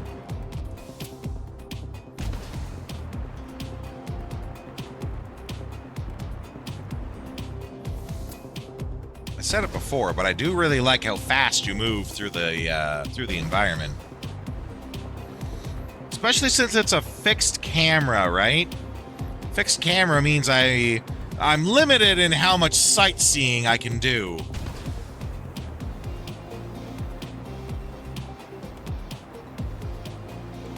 It does make me wonder if the fixed camera angle is so that I can't notice things that are underdeveloped.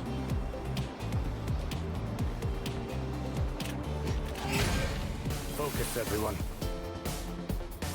Bang!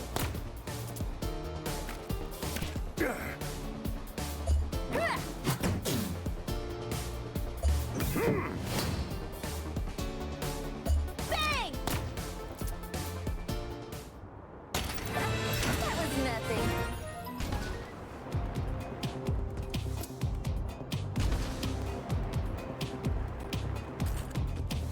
Ooh, portable charger. Ooh, a piece of candy. Ooh, a piece of candy.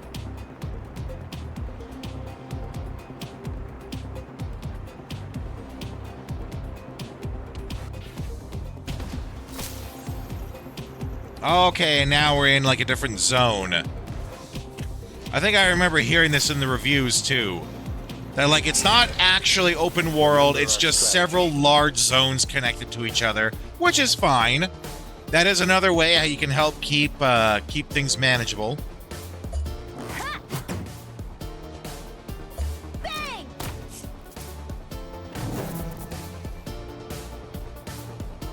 Make it so you only have, oh, excuse me, you only have to load the map in one zone at a time as opposed to a great big open world map.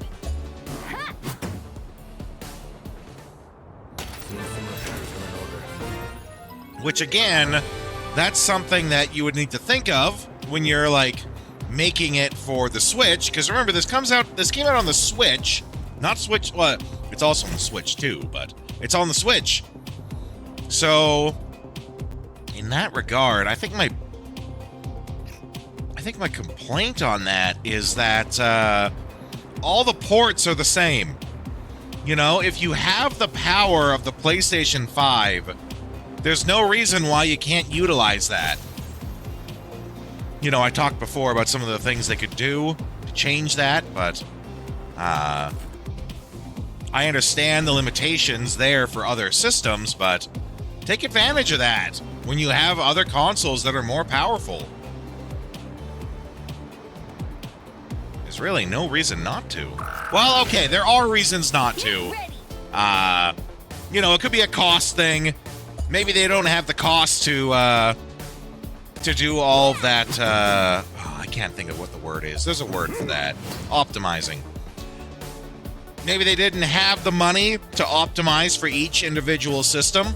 Bang! We really pulverized them. Hunter's intuition. Increased speed by 20%? For only 2 turns, though? Oh, right, but if I remember right, the skills in this game, or is it the talents? It's both, I think. Talents can affect skills. Things are really basic when you get them, but then you can spend essentially talent points to, like, upgrade your skills. So it's probably 2 right now, but we can probably take a talent that will increase that. Talent points. So now, another complaint I had heard is that each character actually has, like, these full talent trees, which is pretty impressive, actually. And it's actually 2-tiered, I think, because then we get, or multi-tiered, because we get to Veteran, and that'll unlock a whole new set. But the complaint I heard is that they don't make that big a difference. Like, they have all these different talent trees, but it's not like you can make individual builds that will be different and play differently from other ones, right?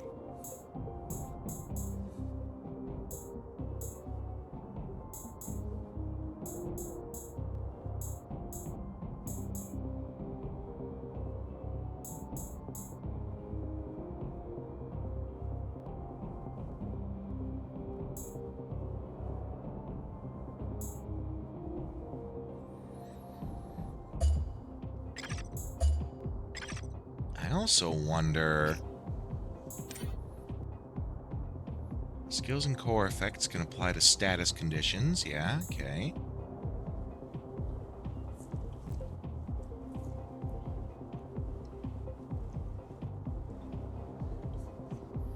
Their intensity ranks.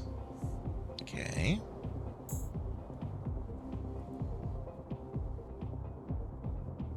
Okay.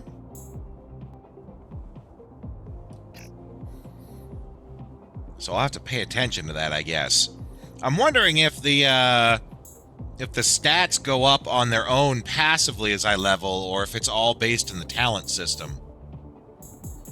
So let's just look. I have, what's an easy number to remember? 28. I have 28 attack.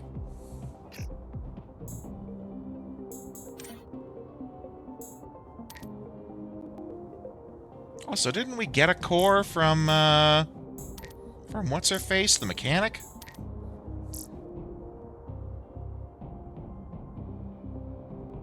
"13 speed!" Accurate, 13 speed.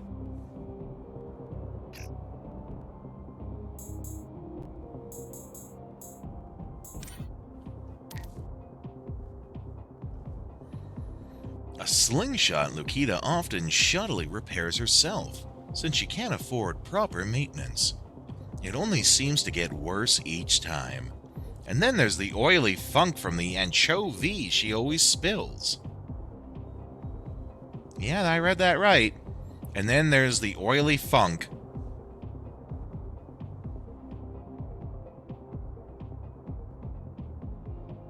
For your horror-adoring butt?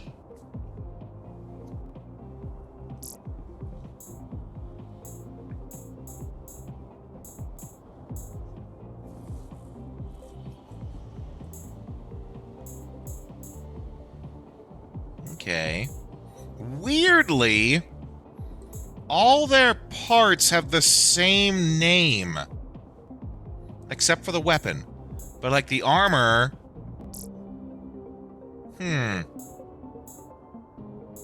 does kind of ruin a bit of the immersion when they're all named the same thing, but they look drastically different.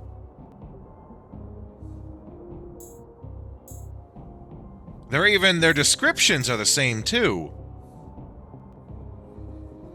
Upper frame made from Bitter's most common material, sunrill, which forms when sand melts and hardens over daily temperature fluctuations. Corroded and rusted, it creaks with every movement. Right, starting parts. I have to hypothesize because I can't see future ones. If it's just the starter ones, there's nothing wrong with that. You get rid of the starter equipment soon enough. But if it does that for all of them, that's going to be... It's a little immersion breaking when all the parts are named the same thing. Yes, we will see, in fact. An old, shoddy, repaired sniper rifle used to be somewhat expensive, but is now just a piece of junk due to neglect. Wah wah. Oh, okay, so I was wrong before. The hammer isn't built in. He is, in fact, just holding it in a... Like, his right arm is bigger than his left arm. I didn't see the hilt before. I thought he just had a right arm on his mech. Well, did kind of know about this from watching the reviews. Don't let this deter you from just enjoying the game. That would be my suggestion. Sounds like the kind of thing a medic should take a look at. Maybe. Your forearms, son, they're grotesque. But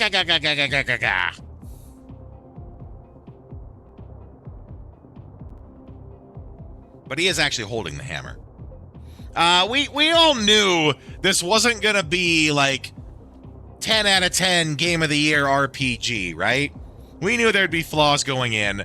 I'm just doing my job of pointing them out. I think we still need to remember to have fun with the actual fun stuff and not linger on the negatives. Call them out, sure, but don't linger on them. Like, it doesn't make the game any worse. That's the difference, right? Looking at the equipment and seeing that they're all kind of the same, it doesn't make the game any worse. It just doesn't make the game better. You know? There is a difference between something that doesn't make it worse and something that doesn't make it better.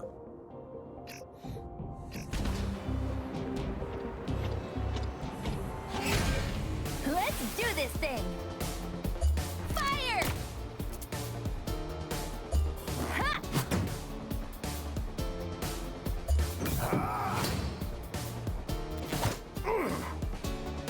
Bang! Another mission accomplished. And a lot of the stuff I'm talking about are kind of nitpicky. But again, you know, I'm doing my job as someone who is a game designer, right? I'm helping you guys to also recognize these things. That's what I mean when I say I'm doing my job, and teaching you how to recognize these things.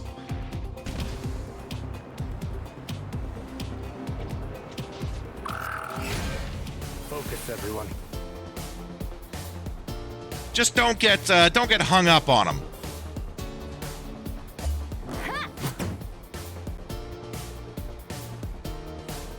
Fire!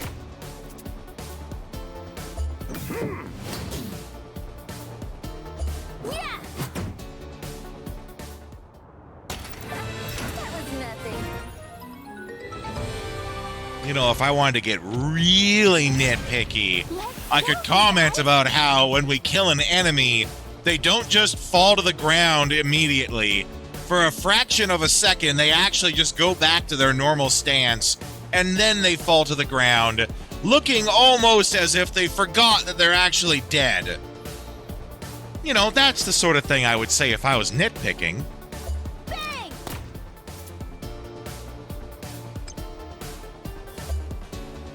Eyes on the enemy.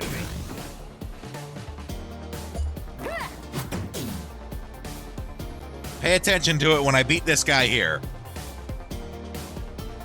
You're gonna lurk? Well, thank you for being here, LaFay. Always enjoy having you here. Okay, so pay attention to it when I beat him here. Oh, that one actually didn't do it. Never mind. Another mission Maybe that's a particular one from the creature I was killing before. Mind you, I was still just saying that as a joke. Dilly dilly lower frame.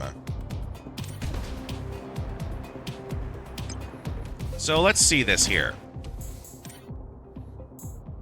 Lower frame, a dilly dilly lower frame. And again, they do look different though. Giving that credit. They are all interchangeable. Which really just seems lazy.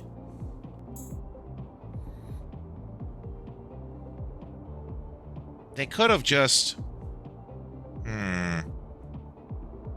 It seems like a cut corner.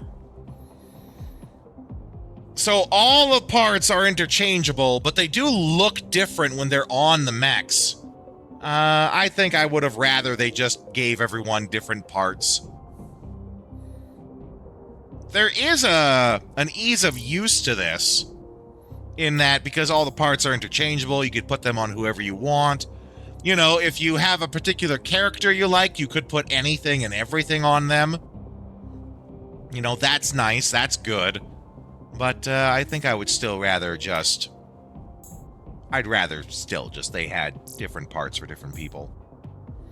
You can also play with those more too, right? Because they all have fun descriptions for them. Give me a fun description of each part.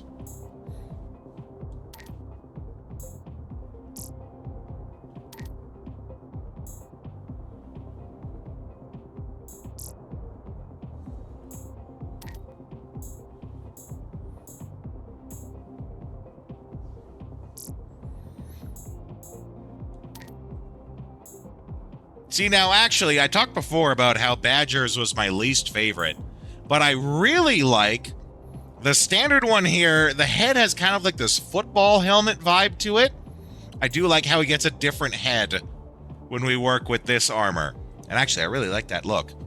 Reminds me of, like, Robot Hellboy. Because, you know, you got Hellboy and he, like, shaves down his horns. So just because it makes him look cooler, I'm giving him the part. Why not?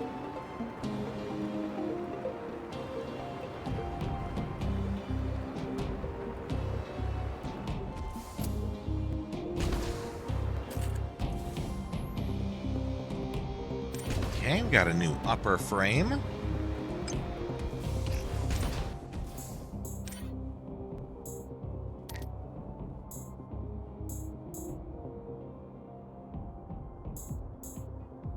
Oh, it's the same. Boring.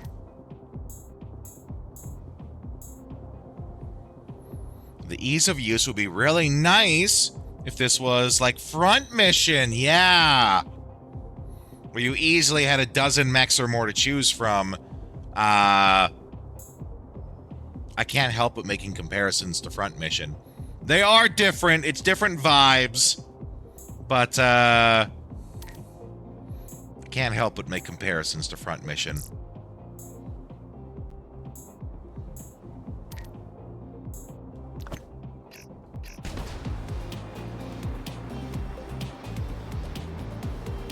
I like the music.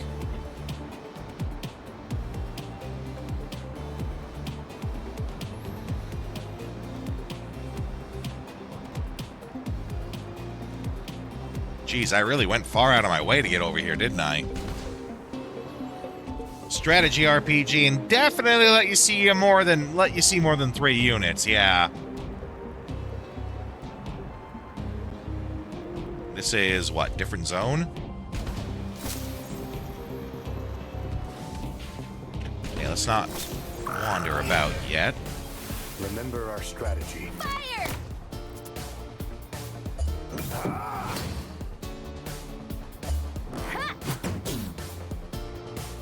Bang! That was nothing. Get ready! Tedious task buying all the new parts or all the mechs, yep. I remember that too, actually. Because it is tedious as hell.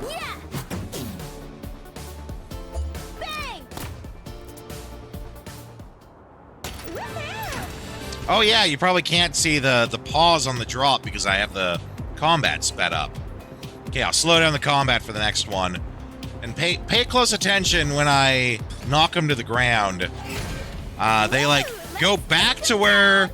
The camera shows them going back to where they are. For a split second, they just stand there back like they were in the normal combat, and then they fall. It makes me think that they just, like, forgot that they're supposed to go down, like they're a bad actor.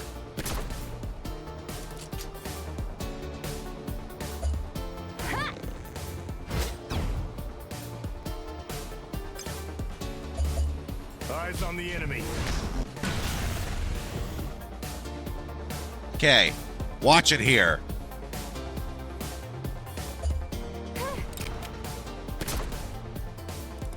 Oh no, maybe I'm imagining things. I could be imagining things. Because there he fell down properly. Okay, I had 28 attack before, and I've just leveled up.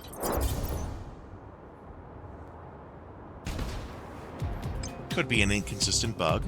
I could have just been imagining it too. I don't put that past me these days. And I have 31 attack now. Okay, so I do get passive stat bonuses when I level up as well. And the speed went up to 14. There you go, yeah. Okay, so now let's look at talents then. Now that I know I don't have to rely on them for stat bonuses.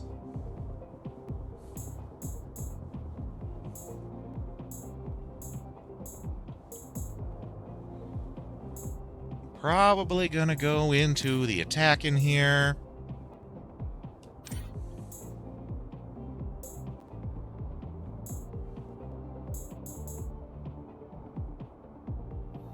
Ooh, I definitely like attacks restoring SP. So we're going to go that way.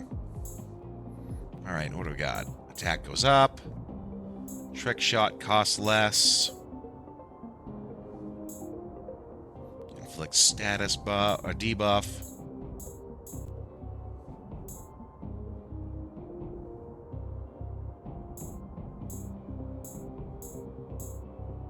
Speed goes up.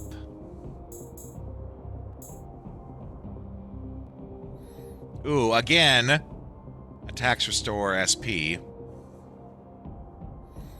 I'm always a big fan of that, right? You sometimes get into those long, real big fan of stuff that restores health. So we're gonna go with that. Yeah, sometimes in RPGs you get the long stretches where you just like you got nothing. You're running on fumes. Plus, if we have stuff that passively gets our numbers back up, our health, our SP, that's less items we have to use. Hoarder mentality forever, yo.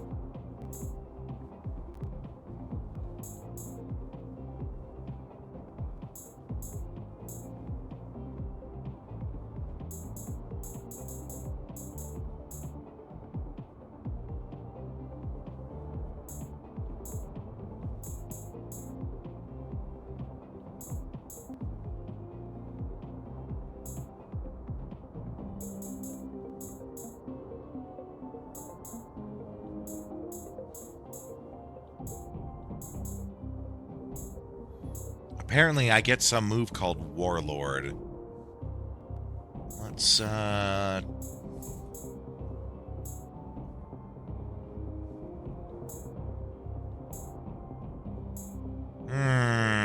Whatever that skill is, I don't have it yet.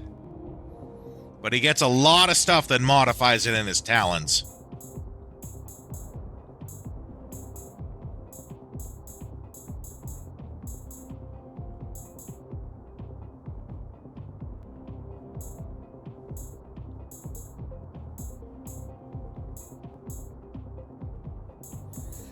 All right, then we'll just stick with how we have been, going towards the, you know, gaining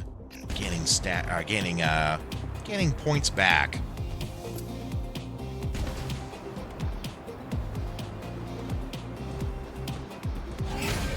Let's go, you guys! All right, let's pump up that speed. Bang!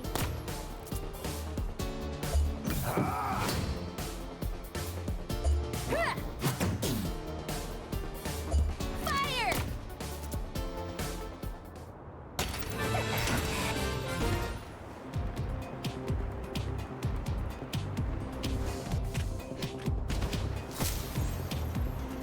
Salvager's Hideaway.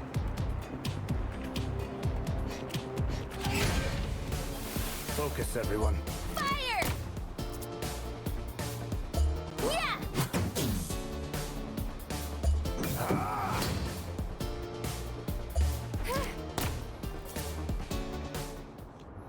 That was nothing. It was nothing. Nothing at all. Whoa, we found some Coober.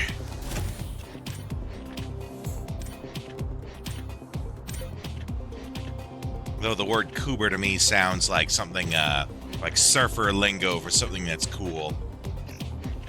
Whoa, man, did you see that new car that Todd's got? It's totally Coober.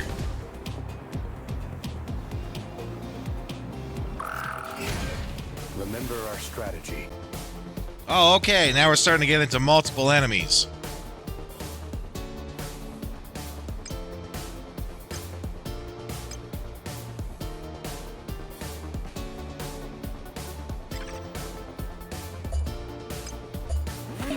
Locked and loaded. Restore health, yeah, okay. Bam! Ha! More where that came from. And then if we want to make sure they don't get a turn,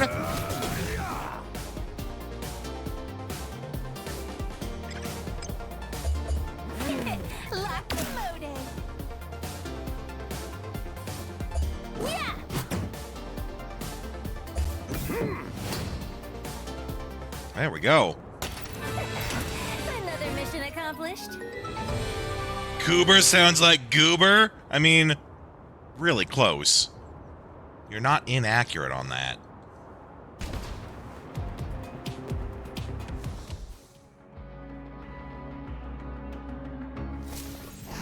Oh, and then this is back where we started. Makes you wonder if there's any importance to that area. Really seems unimportant. Focus, everyone.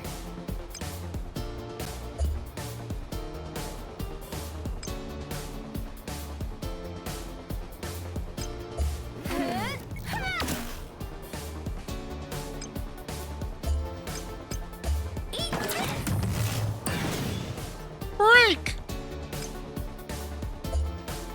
Eyes on the enemy. Ooh, I'm already at SP. Which I'm not super worried about. The refill station's just right over there.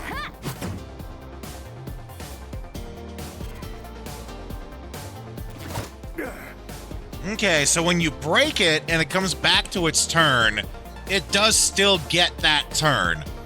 So it doesn't technically lose its turn, it just resets it and delays it over time. Kind of semantics, but I'm sure it'll make a difference later, I'm sure. Fire! Think I've got the gist of it.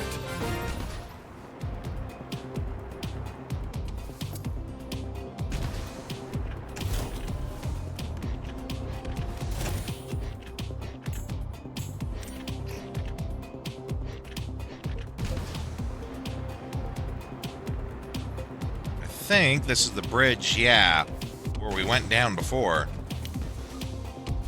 Well, not bridge, but area. Huh? What's a hovercraft doing here? I think it might have been in a fight. A recent one from the looks of it. Seems the cargo's been stolen already, too. Maybe this was the one with Bella's delivery? Guys, Boy, is that lip syncing not good. is that a head? Hold on. You don't think this is a trap, do you? Everything's a trap. Knock, knock. You alive in there?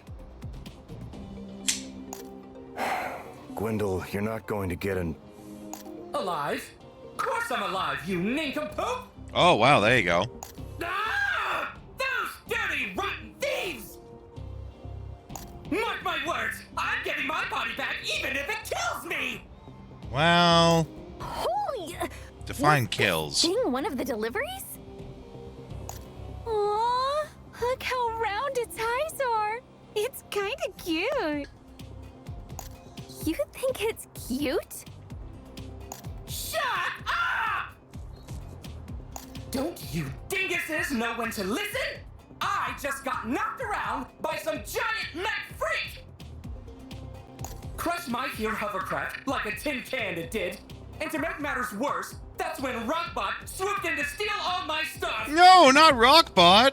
Oh, why me? What did I do to deserve this? Wait, Rockbot? Those clowns came all the way out here? Crap. Is that giant mech working with them? Hey, you said it was Rockbot who robbed you, right? Which way'd they go after? That way! Can Yeah, you yeah, I was gonna say. with your eyes or something? 'Cause I'm saying they went southeast, you moron! I was gonna say, how does he point? Which direction is that again? Over towards Wanderer's Respite. That's likely where they were headed. And seeing as my ticket's not here, that probably means... Rockbot stole it too? I know Fennec told me to never mess with them, but... Ugh, I can worry about that later. Come on, let's get after him. Yeah!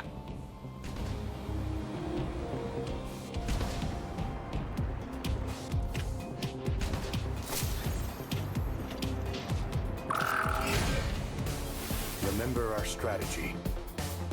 We have a strategy? Kill all robots. Fire!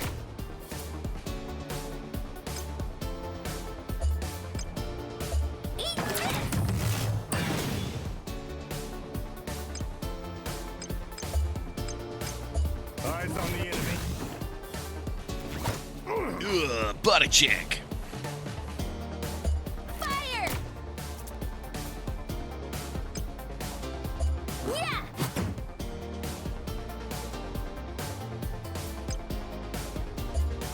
Eyes on the enemy.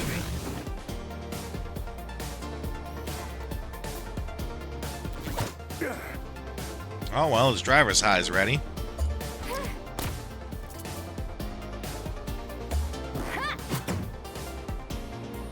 Clobber him. That was nothing. Okay, this level 5 is actually important. Because I think this is when we can start getting these abilities. Oh, no. It costs 2 points, so it'll be 6.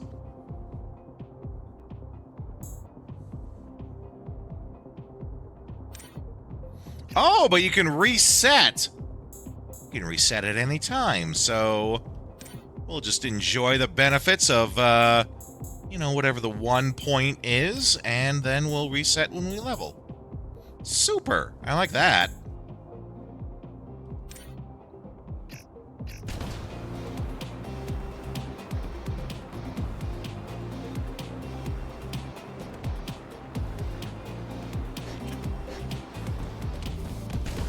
Oh, he was hiding in the grass. Woo! Let's take him down!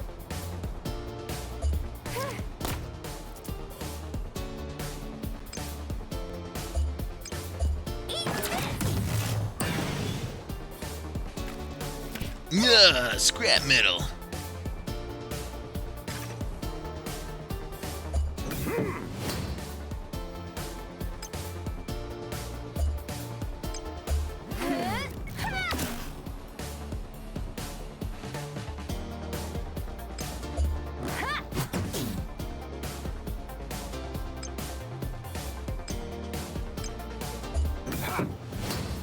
Yeah, before he gets his turn.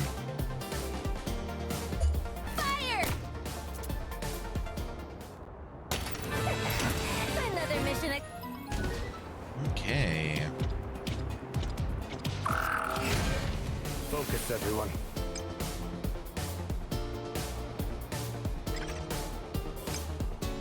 Fire!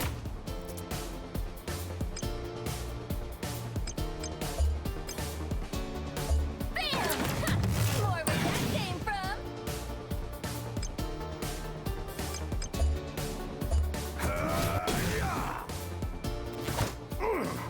Sounds like Keanu Reeves at home. Yeah, I don't like his voice either. It's not even that it sounds bad, I just don't like it for the character. He needs to sound like he adds a little more life to the voice. Get a little... I think he took the note of serious, grounded person a little too seriously. Because that is his role in the team. He's the serious, grounded one of the bunch. Who, makes sure that they stay out of trouble. Or at least, kind of stay out of trouble. But, hopefully there's more to him beyond that.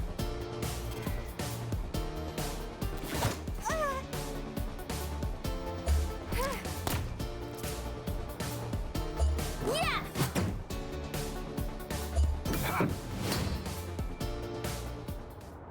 Woohoo! I'm good to crack up.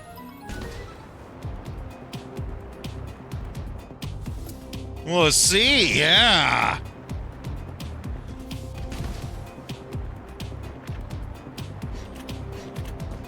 Or, maybe he's more the stoic, he lets himself get hurt so other people don't have to type. One of those kind of things. We haven't seen much of the characters yet. What is this guy's thing? Strategy. That's completely new. Okay. Well, let's give them our all. Locked and loaded. Ow! Ow! Eyes on the enemy. Oh, a double miss? What? Bro.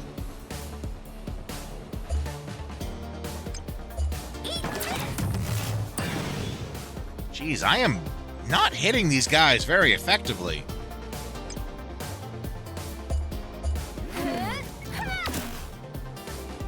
I am just missing them constantly.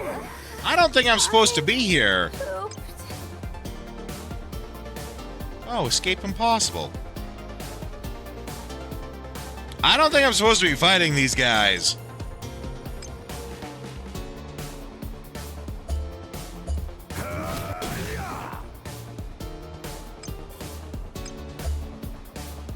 Oh, she's actually... Gwendole's down. I didn't even realize that. Feeling better?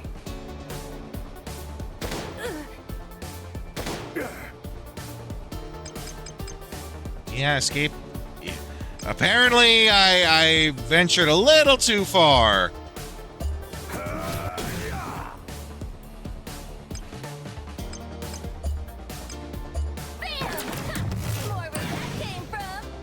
Wow, I'm hitting maybe 20% of the time. Alright, well, time to see what happens when we die. I have to protect. Game over.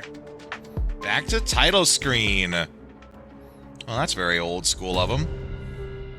I'm not even mad, I'm just calling it out.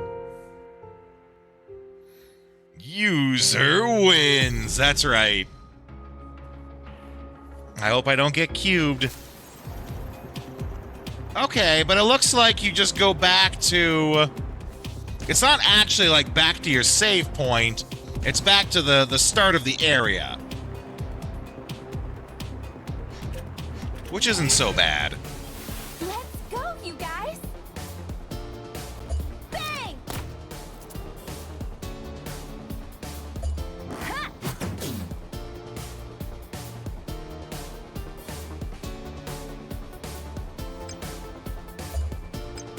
Eyes on the enemy. Remember, too, we're playing on the hard difficulty.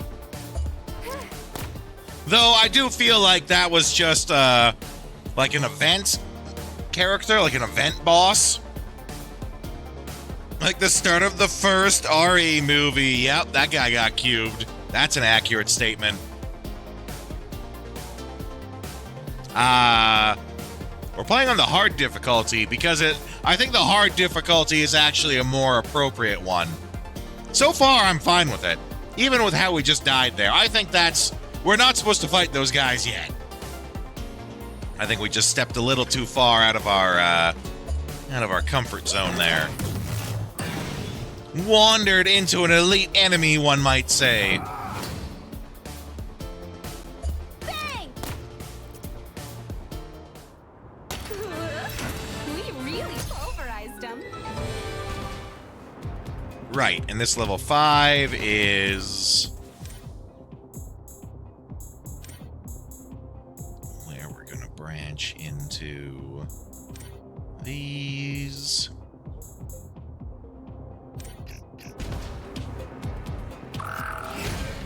Let's do this thing. Ooh, 3 of them. Okay. Oh, it also got rid of our driver's high. Unless that's something that resets every fight, but I don't think it is.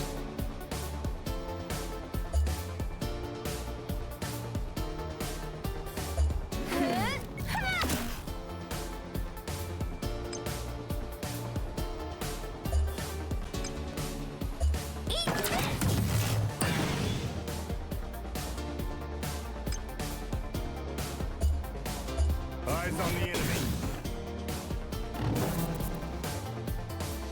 You know, now that you've pointed out that he sounds like Keanu Reeves, I can't not hear it. Fire! I totally hear it every time he talks now. I didn't make that connection at all before, though. That's what's funny.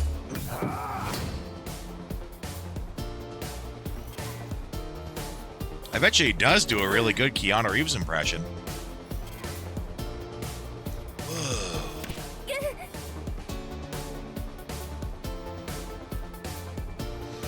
And then I was all, whoa, about he was going, whoa, about me going, whoa. Bang!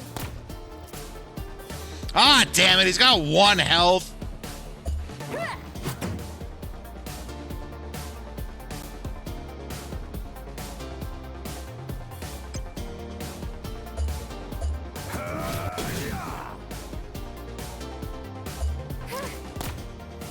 Hot shot!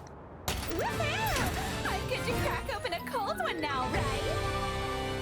How do they keep it cold? I mean, they're in the desert.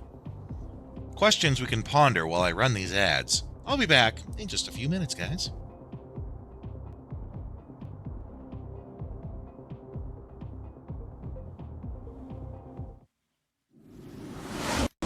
A great darkness threatens this world. Left unchecked, it will swallow it entirely.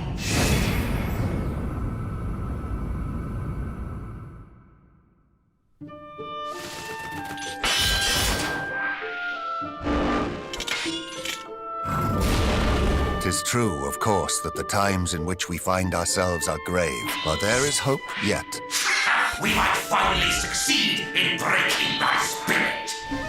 'Tis plain thou art the hero of whom she spake. Yes, he's super strong. Yes, thou art he. I am sure of it. So, thou art come before me at last. Long have I awaited this moment.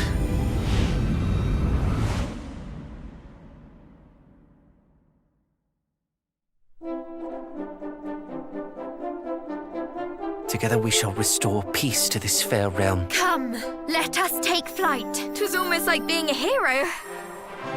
Hear me, scions of Erdrick, for there are those who need your help.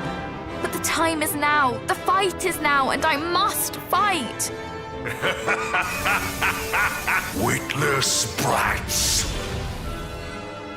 Now I shall make good on my promise. The unshakable pledge which I made to your forebear many moons ago. Mermaids! Real mermaids! We would not have grown nearly so strong were it not for all those who have aided us on our long journey. For we are the descendants of mighty Erdrick, and this is our duty. After all, are we not heroes destined to save the world? Bold hero, thou canst stem the tide. We four swear, we shall not fall.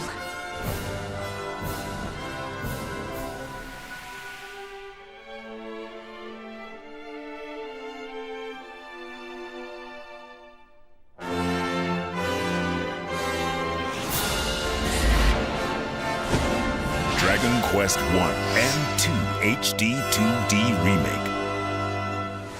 Available October 30, 2025. Pre-order now.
Annihilus has emerged from the depths of the negative zone to claim the entire universe as his own.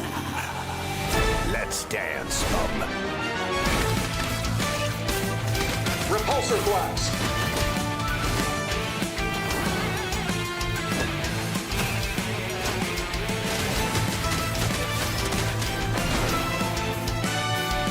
Good old team.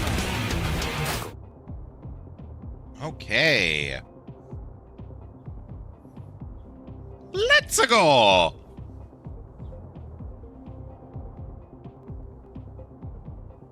Have an old currently playing. Oh, yeah, I do need to update that. Thank you for reminding me, Vagrant. I'm sure it was on my list of things to do last night, and I forgot. The good news, though, is I got all the important life stuff done. Laundry got done, dishes got done. I got all the stuff ready for the stream today. But thank you for reminding me. Get ready.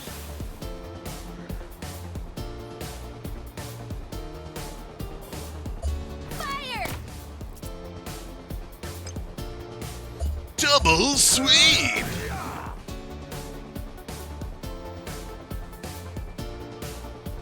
Oh, wait, no. Because this is a 3-hit one, so we want to hit that guy. More where that came from.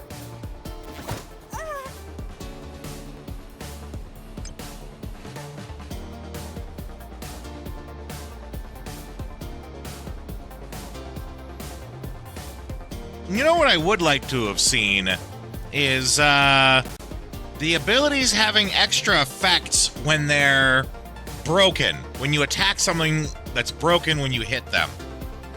Now, you do get extra effects when they're in the driver's high, and that's good.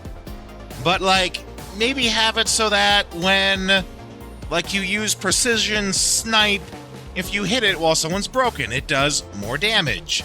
It slows them down. That could be a talent, too. Who knows? We'll have to wait and see. But something that encourages you to get this broken state for more than just you're gonna do more damage.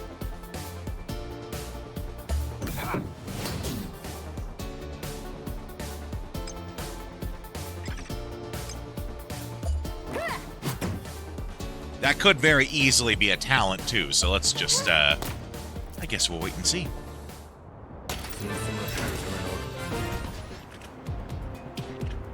We found a Zard. Yep, found another Zard.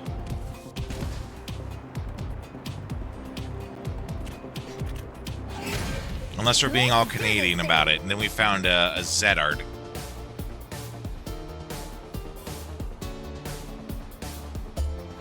Just, you know, if we wanted to be super extra about the whole thing.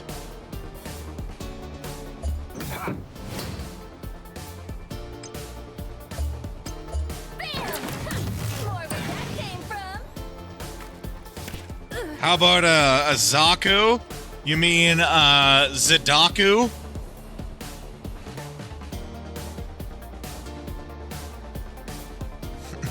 Oh my God, that's a funny animation now. Canadian Gundams.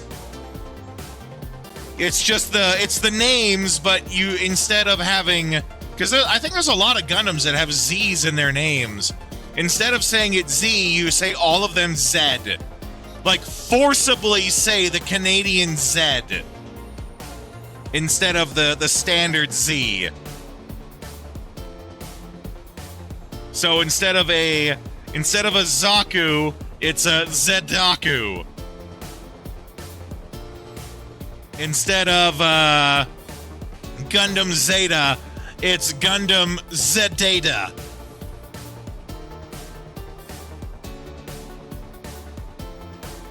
Zedata?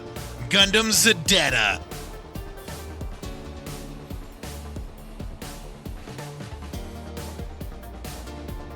That's a skit for a Canadian, like a Canadian sketch comedy show. Where just everything gets, Zedata! Everything just gets, like, hard replaced with the Canadian Z.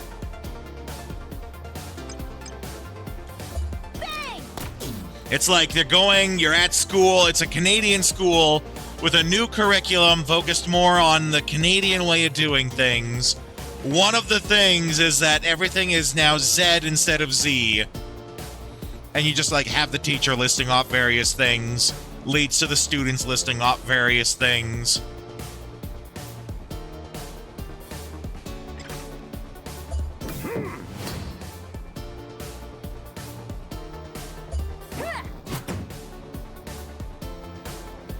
Bang! That was nothing.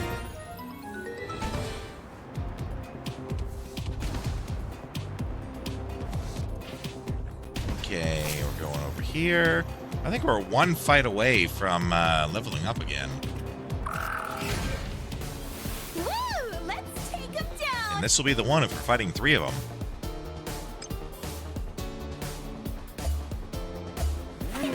Locked and loaded. Good time for a crit.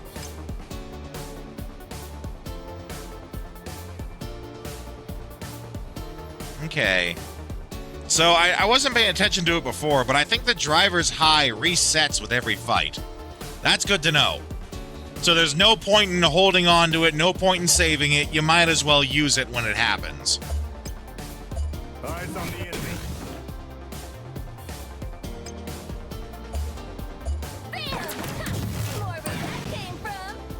Activating the driver's high basically gives you a free turn automatically, so no point in not using it.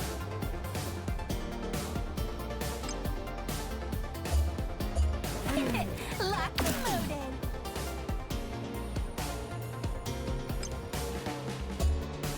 Eyes on the enemy.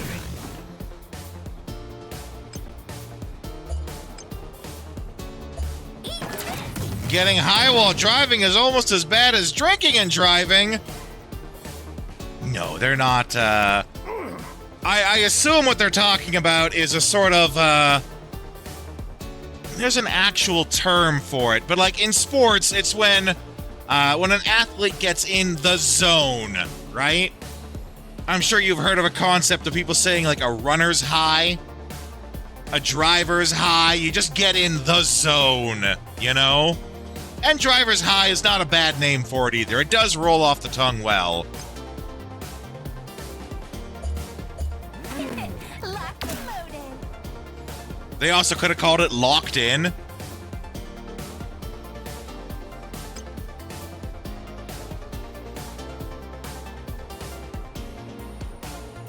So, like, it's my turn, so I could activate this.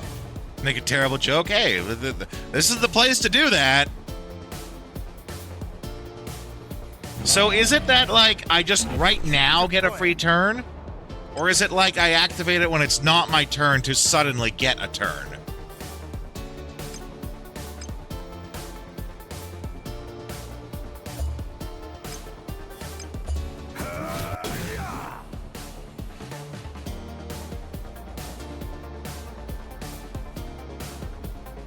So then, like, how would I don't quite understand the free turn part, because I can only activate it when it's my turn, so how is that getting me a free turn?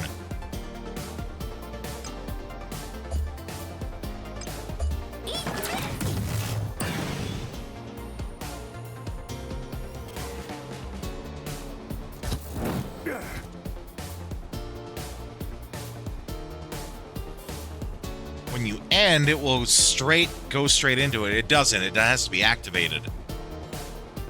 My thought was I do the extra action that it gives, you know, the attack or skill, and then I would still get my full turn. But no, they did the action and then just went right and ended his turn.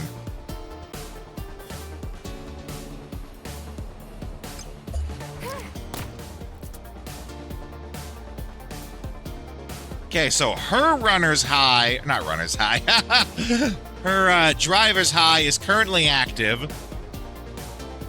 but I can't, like, activate her. It's got to be, like, a finer point of the turn order that's in the top left corner. Like, it moves them further up it?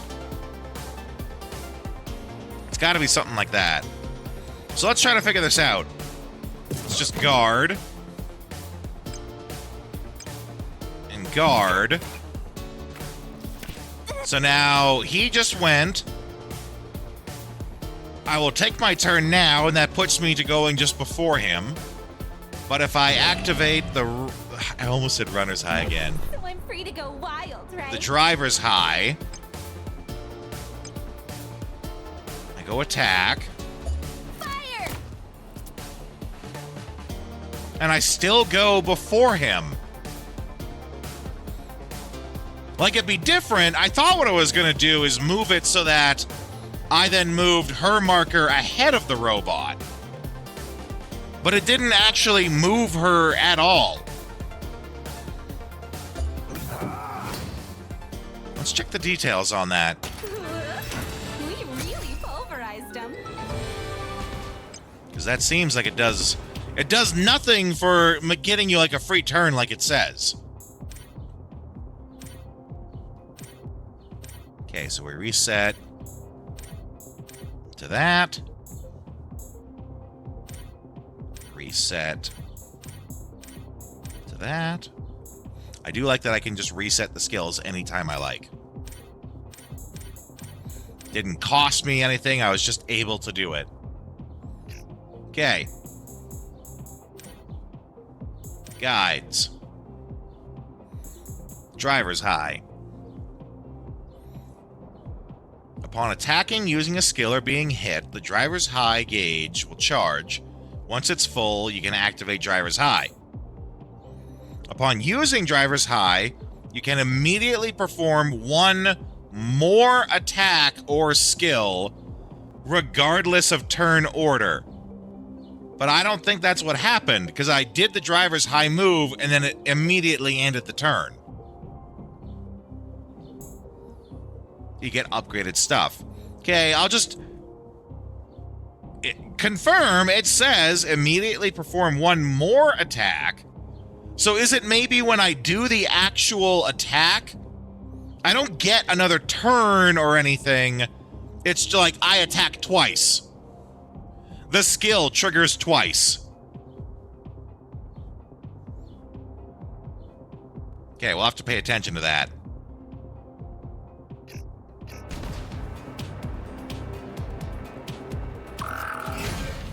Focus, everyone.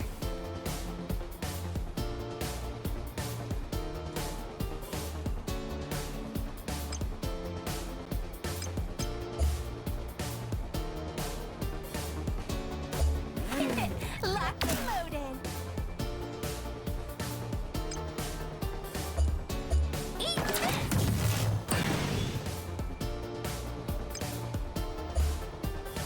Eyes on the enemy. Oh, he's gonna regret that.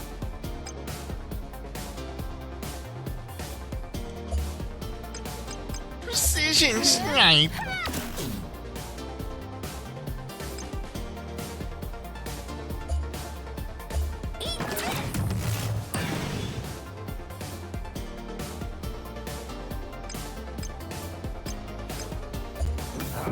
Yeah, and can confirm it did give me back some SP. We even see it right there. I like that. There's a visual to it.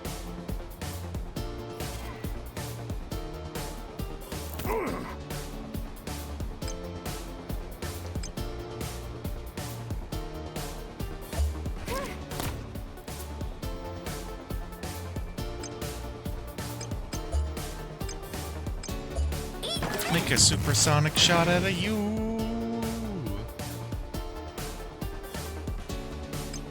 Okay, so let's test this now. We're gonna guard. So we're gonna do her driver's high. She normally only gets one attack when she attacks. We'll do a standard attack. And it just did the one standard attack. I'm starting to think this system might be broke.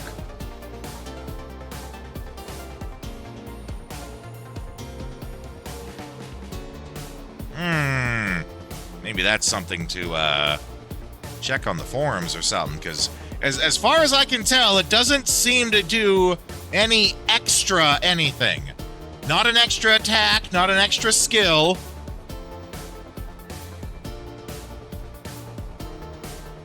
Something broke over there.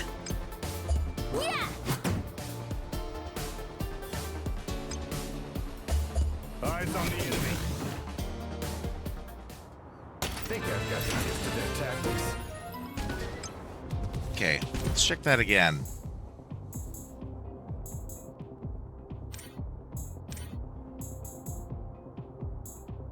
Upon using driver's high, you can immediately perform one more attack. It very clearly says one more. It doesn't say one attack or skill, regardless of turn order. So that sounds to me like I could do it when it's not their turn. Oh, okay. I think I might have this. It's a matter of the control for it. Because when I go and I activate the button, I hold a button to activate runner's high, and then they have it set to different D-pad buttons. So maybe it's like, even when it's not their turn, I activate it and I can select someone else.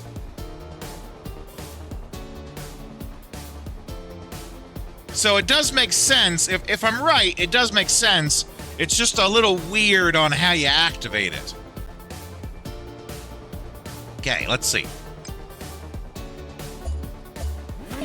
Locked and loaded.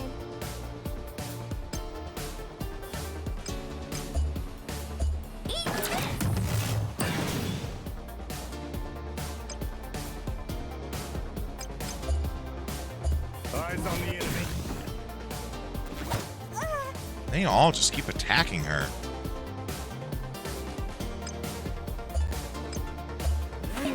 Locked and loaded.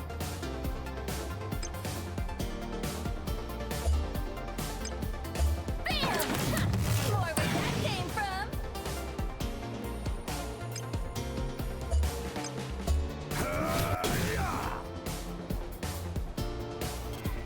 Oh my god. Left with one hit point. Bang! Yeah! Oh, I meant to check about the driver's high. Dang it.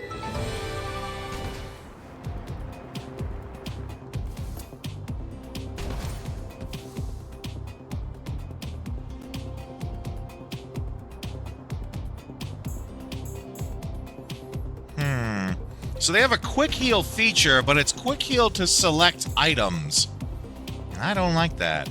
It should instead be quick heal to use a skill, or just have one list that's the items and the skill. Instead, I have to, like, what, go in here, reconstruct. Oh, can I not do it outside of combat? That's weird.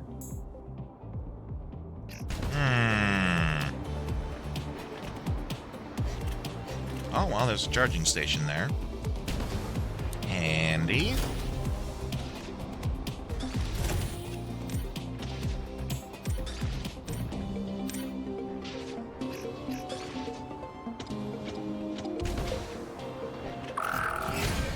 Let's go, you guys. Ooh, we got lots of them here now. Okay.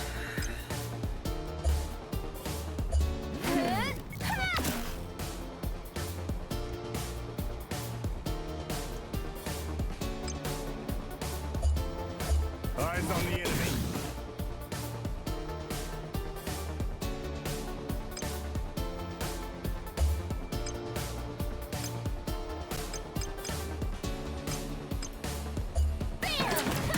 More where that came from. No! Throwing random scrap at me!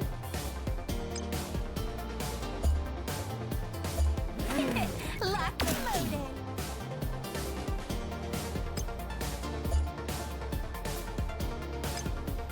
Eyes on the enemy. Okay, one down. Bam!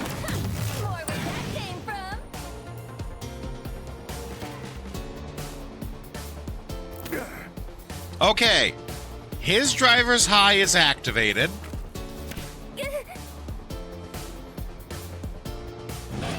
Yeah, okay. So now, even though it's Gwendol's turn, he has driver's high activated, and I can do it right now. And that moves his turn order to happen right after my current turn. Okay, that's important. It doesn't make it happen now, it makes it happen after the current turn. Okay, we got this figured out now. That's a little different. Even working with how they're doing it here, I would have done it that they go right now, and my turn happens after. Like, the turn of the person who activated goes after. But okay, it's just a matter of semantics. Just done differently. They're done today. Locked and loaded.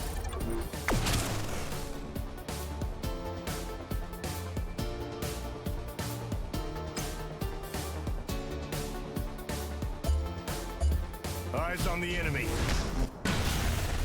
Break.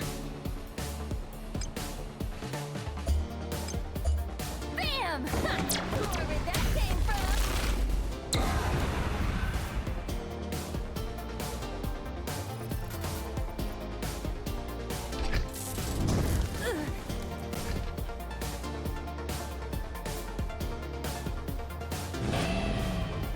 Yeah, so right now, if I activate it, I still get the, like, increased ability buff, but I don't get, like, a free bonus turn if I used her driver's high right now.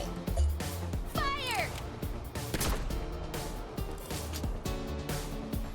So what I want to do then, let's test this out.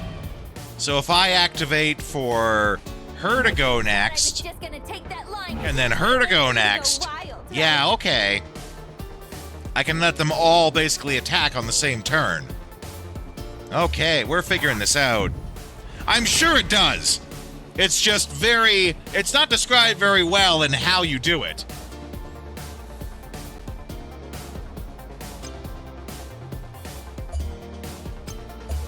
Bam! Wherever that came from. You know, we were dunking on Ni no Kuni for having too many tutorials that didn't tell you enough.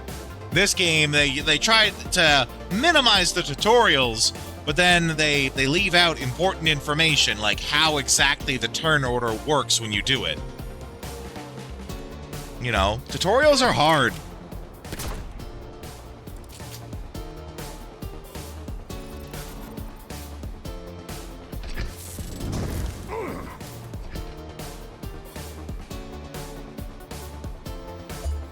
Fire! On the thought of tutorials, oddly enough, and maybe this is good because it's the kind of game where you want the tutorials to work well. Civilization. I think I mentioned before, Civilization does really good in its tutorials. When you start a game of Civilization, at the very start, it has a menu that pops up that asks you about how you want the tutorials to go. And there are multiple options for it. You can select Tell Me Everything, which of course, is tell you everything. But then from there, you can also select, like, tell me only the advanced stuff. Tell me only the new stuff for this expansion pack that I'm using in the game. They word it better than that, but tell me only things that are new to Civ 6 or, whatever the newest version that you are playing is. Tell me stuff that's only new to this version of the game. So it, like, gives you the option to tell it how much you know first, and then have it tell you what you don't know, which is really smart.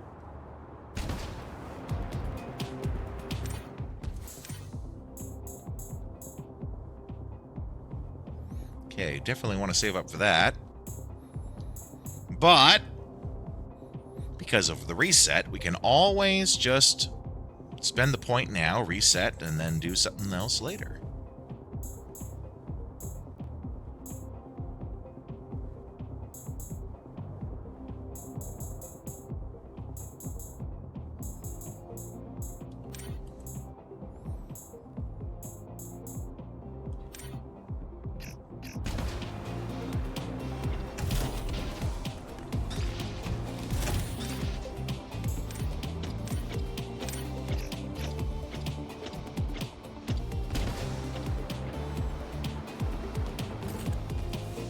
Drive accelerator.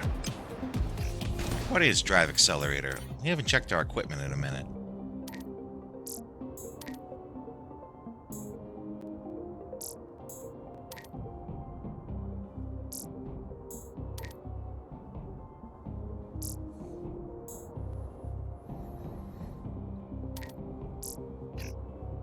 Is it part of these cores?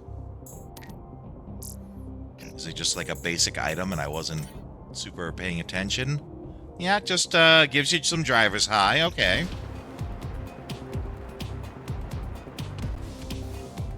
Oh, here we go. Set up a whole base and everything. Listen up, you crooks. You give me back my ticket or else! How'd they sniff us out? They'll be scrap once we're through with them.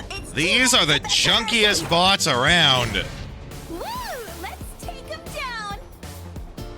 Let's.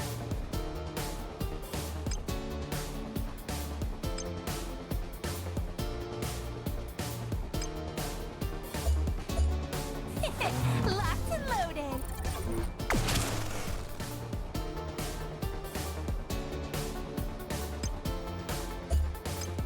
Bam! Ha! More where that came from. As I suspected.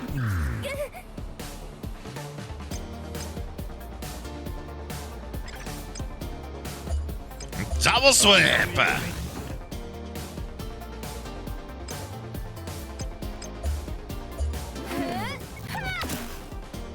Bye-bye.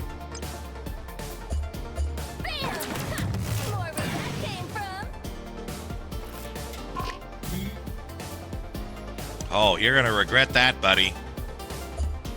Eyes on the enemy.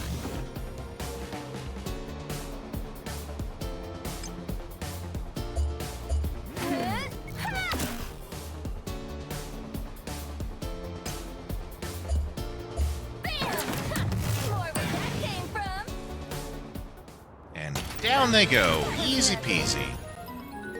Said you regret crossing me, didn't I? Now it's your turn to choke on sand! Okay. Yeah. You know, you three ain't so bad after all. Think I might even end up liking you. Well, one of us already likes you. Okay, just lower your voice already. Sheesh, going deaf over here. Eccentric robot! Ignore him. Right now, checking over this cargo takes priority. Doesn't look like there's a body around here. Yeah, it's just a bunch of scrap metal. Where the heck's my ticket? You don't really think they'd leave their loot just lying out in the open, do you? Come on, use your brains! See... If you nab something good, you bury it! It's stealing 101! Yes, but I also thought that these guys were dumb enough to not know that. Does that mean we have to search the whole desert? I like how she has a little tear in her eye Well, there. if it finds us that ticket, I'll do anything. Come on, let's get digging. No need. Buying a scanner will save us the effort. Wait, that's genius, Badger! All right, back to Delight, gang. She thought buying something was genius? Oh. Isn't she the type that's like so in debt it's taken over her life? Usually those people don't ever think buying something is a good idea. Oh, we do have fast travel now, though. That's good.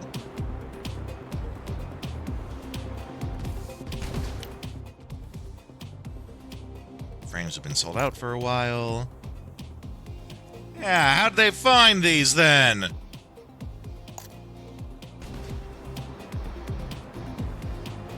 I do not want to use the fast travel, as I feel like there's parts of this area we haven't explored yet.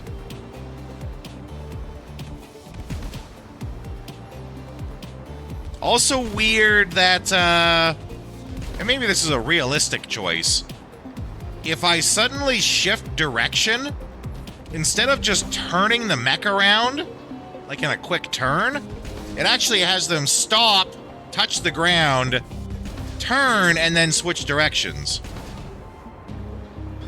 Which is a choice.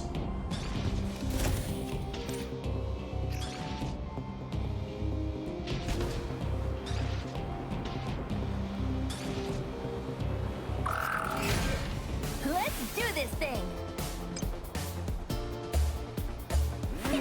Locked and loaded. Junk glutton!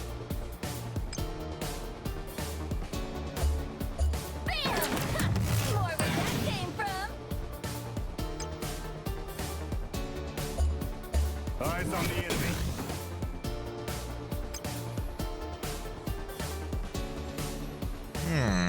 I think it's gonna start raining. I'm pretty sure I can smell rain. A delightful smell it is. Locked and loaded. And the good news is, it's not toast, so I'm not having a stroke.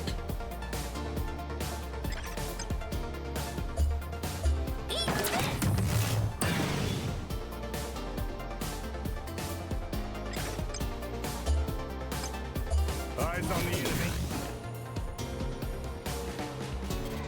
Yeah, right?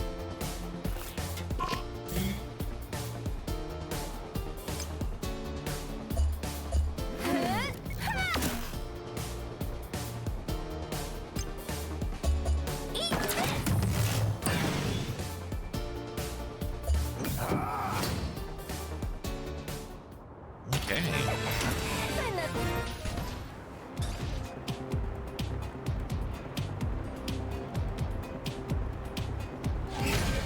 Get ready. Bang!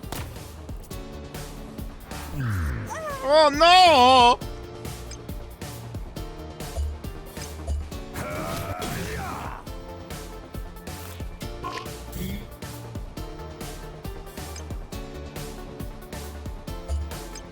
Bam! More where that came from. Fire! There we go. That's using the turns smart. Now they don't get any turns this round.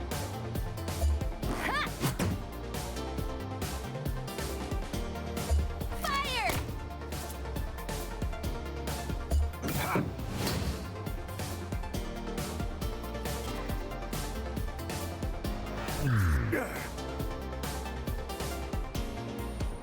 Oh, perfect. Come on. There we go. Let's party.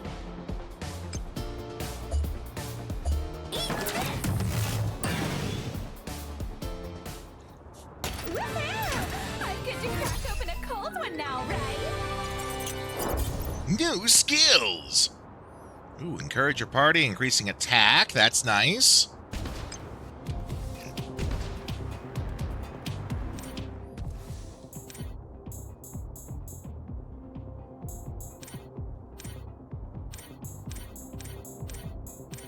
There we go. Now attacks restore health.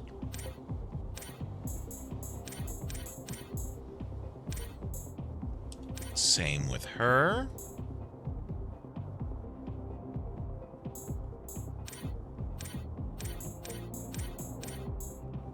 And same with him. Super.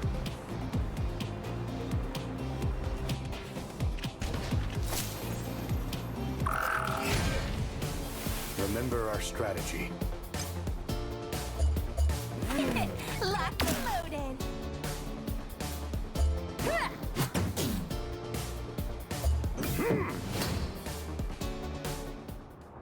Think I've got the gist of their tactics.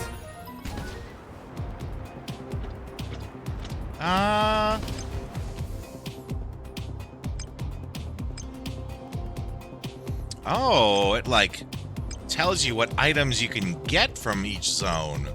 That's handy.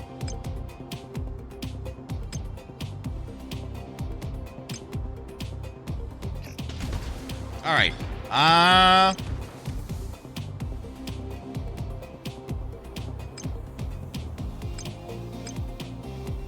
Fast travel.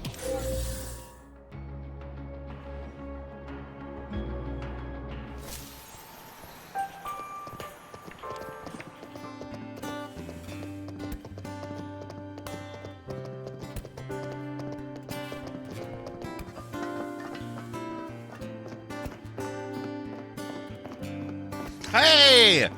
There's our Dr. Not Botnik. Now where'd that thing get off to?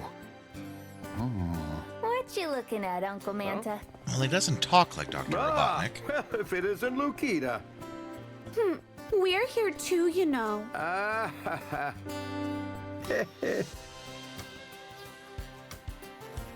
Welcome as always, you three. I see you've got yourself something interesting. Oh my there, God, Gwendolyn. he's wearing socks and sandals. And Badger. Been a while, hasn't it? About a God week. damn give or it. take? Even in the bought some apocalypse, parts there's off you always just one yesterday. guy. That's right. I suppose you did. Okay, I know you're Delight's resident kook and all, but I'm getting the feeling you've got a few more screws loose than usual today. Is everything all right? Well, you three are always willing to lend a hand to a feller in need, right? See, I still need to open up shop for the day, but well, it just so happens that I've lost my darn key. Well, What? she. But we've got a scanner to buy. Do you remember where you saw it last? Well, I suppose I could have dropped it at the bar while I was drinking last night. No. Maybe it was when I had that meeting with Fennec. Could have been when I dropped something off at the repair shop, too, now that I think about it. See, now this is weird, though. Oh, no, you don't remember. Hold on, let's hear to the end of We're this. going to have to search the whole city for this thing, aren't we? He loses his keys thrice daily. Ooh, it'll be just like a treasure hunt. Sorry about this, kids, but I'd really appreciate you lending me a hand here. Remember, old Uncle Manta's counting on you.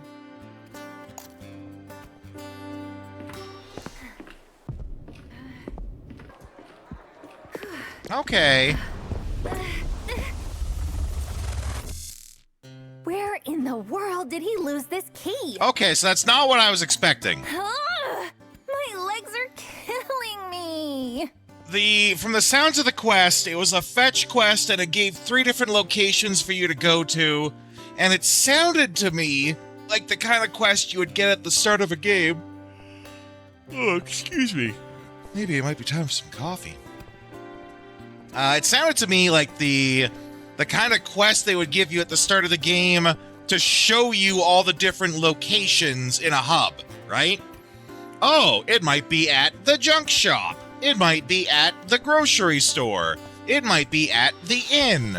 And they give you those quests to then show you where those places are and use it as a tutorial to teach people about how these places work and where they are. Instead, they just had a couple of scenes with like her running around, which I actually really like that. It's very low budget, but I don't mean that in a bad way. Like, it doesn't take many resources to get it done. And it did adequately show that she went to all these different places. That was quite well done, actually. Yeah, I think it's coffee time. Let's play some Wilkins coffee ads. And I will I'll run the regular ads while I'm at it too. Why not? Gonna make some coffee. Be back in a minute, guys.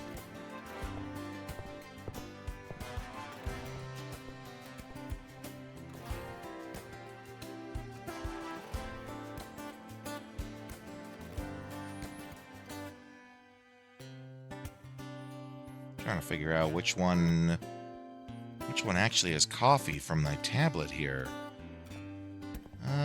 This one? Put your money in here and you get a cup of Wilkins coffee. I don't want any. Then push that button. How about a cup of Wilkins?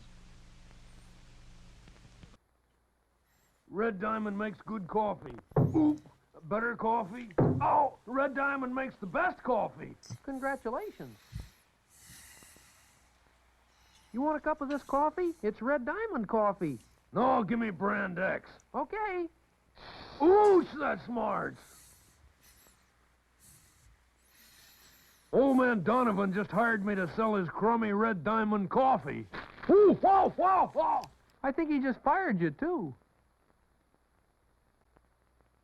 Want some Red Diamond coffee before you jump? No. You miss a lot when you don't drink Red Diamond coffee. Let's go up to the surface for a cup of Red Diamond coffee. I never touched the stuff. You should. It's a whale of a coffee.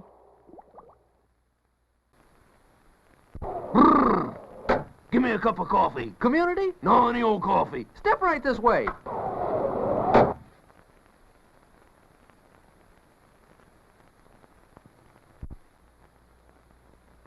Want some Red Diamond coffee with your pie? No, just give me the pie. Sure you wouldn't like a cup of Red Diamond to wash it down?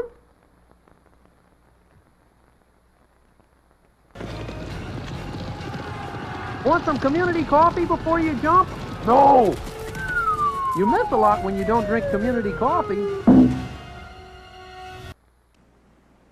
No, I'm not gonna drink any more Wilkins instant coffee.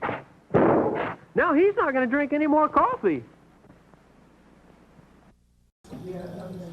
Think the Indians will attack us? No. All we got's a shipment of community coffee. Someday you'll learn that everybody drinks I community can't coffee. see who raided in because I'm in the kitchen right now, but I could hear the raid sound going. With this camera, I should pick. I'm making some coffee. I'll be back in just a second. I'm ready. Shoot. Assuming you can hear me over the ads. Anybody else?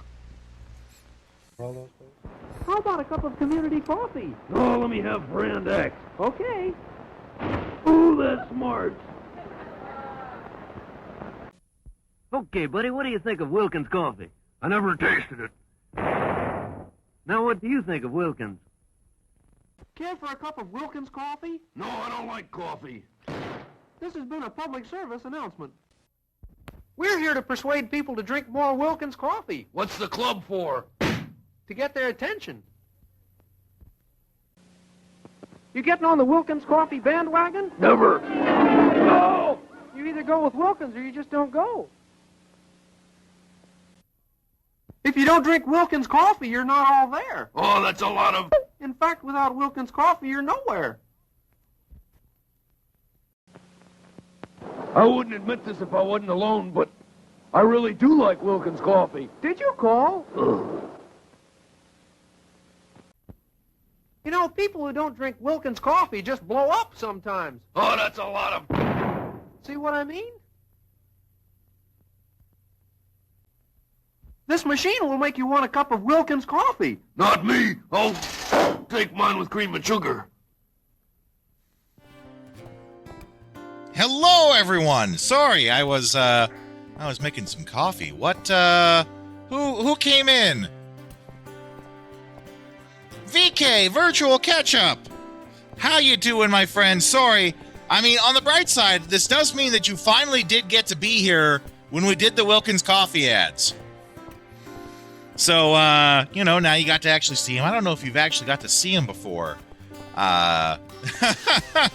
Sorry that you came in. I was making a coffee.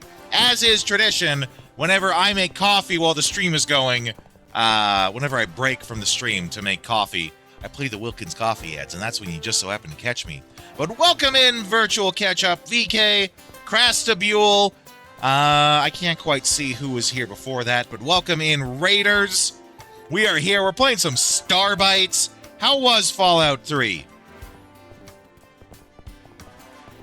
Batman is going well. Yeah? Alternating between that. Oh, you're alternating between a whole bunch of them. So were you just playing Batman? I missed that part. Sorry. Let me enjoy a sip of this coffee I made.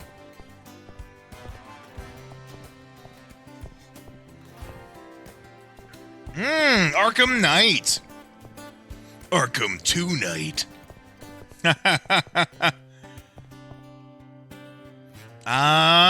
Welcome in, everybody. For everyone who doesn't know, my name is Rodeo. This is the Retro Rodeo. Normally, we'd be playing some retro games, but right now, Vagrant did a $100,000 due redeem to put a bounty out for us to play Starbites, which is actually a brand new game that just came out yesterday. Turn-based, classic JRPG with mechs on a junk planet. And our main girl, Lukita there, she is grossly in debt. And from what I can tell, a $100,000 due in there. That's right. Actually, I think Vagrant has done. This is what, your third redeem? So you've done the bounty redeem 3 times, I think. Plus all the others. You have quite a few dollary dues, my friend. If there is ever something that lets you know when you've earned like 1,000,000 points on a channel, let me know if that happens. You know, these sorts of things can happen when you stream every day, and you have regulars that are here with you every day. But we're playing Starbites, new game. I myself, for those who don't know me, I am Rodeo. This is the Retro Rodeo. I work as a game design teacher as well as a voice actor. If you're familiar with Pathfinder, you've probably heard my voice before. I was in the Pathfinder Kingmaker game. I also do many of the ads for Paizo, the company that publishes Pathfinder. So if you play Pathfinder, you've probably heard my voice before. Regulars are good people, right? I do a lot of stuff to make sure the regulars feel appreciated. Faith, the Unholy Trinity, and something else. Can't remember. We're playing Starbites. So far, it has many flaws, but there is a lot of good in it too. The reviews have been pretty harsh on it. I think we're sort of going on the attitude here where, yes, there are flaws. We do point them out, but only the flaws that actually detract from the game we hold against it. So, for example, one of the flaws that many people called out is that it seems to have like PlayStation 2 graphics, which is not inaccurate, but it's also, if you look at that in a positive light, on Switch 1 it runs awful, maybe. Look at that in a positive light. PS2 style graphics, there's a whole vibe to the PS2 era of JRPGs, and this game definitely has that vibe in a good way. Like these character designs, they're bright and colorful, they have lots of they're really in each character, as I said before, each character is a character in this game. But then when you look at it in other parts, like when you look at the background and the scenery and stuff, it's PS2 graphics, not in a good way. Switch 2 is one Switch greater than Switch 1. This is fact. You know, much like having Z-Ray vision. Z-Ray is, it's 2 better than X. Not 2 times better, but it's 2 better. You know, X, and then YZ, 2 better. But okay. One of the things I do enjoy is that this game is actually mostly voice acted. Gives my need to have to literally voice an entire game a break. So let's keep listening. Crastabule, welcome in. I don't know if I missed you before or not. Look at you 3 losing your heads over something so simple. Easy for you to say, freeloader. We've been walking our butts off while you've been sitting pretty in Wendell's arms all day. Yeah, he's not just in her arms, if you pay attention to the model there. Sorry you can't cut the mustard, kid, but that don't mean you got. He's resting in a little more than just her arms. In fact, you best show some respect, my little half-wit friends, because I've got just the solution for you. Didn't take much to think it up, to be honest. Well, Probably because I got more than just 2 brain cells to rub together. Speaking about 2 things rubbing together. Anyway, all you need to do is follow one simple step. Lay a trap. It It'll should have take been you me, down right? Actually, on second thought, maybe that's too simple. It's gonna If be you want them me. to really suffer first. I can't take it anymore. Ooh, He karate chop. stopped talking. Nice work. Worst case of motor mouth I'd ever seen. But he was so cute when he was angry.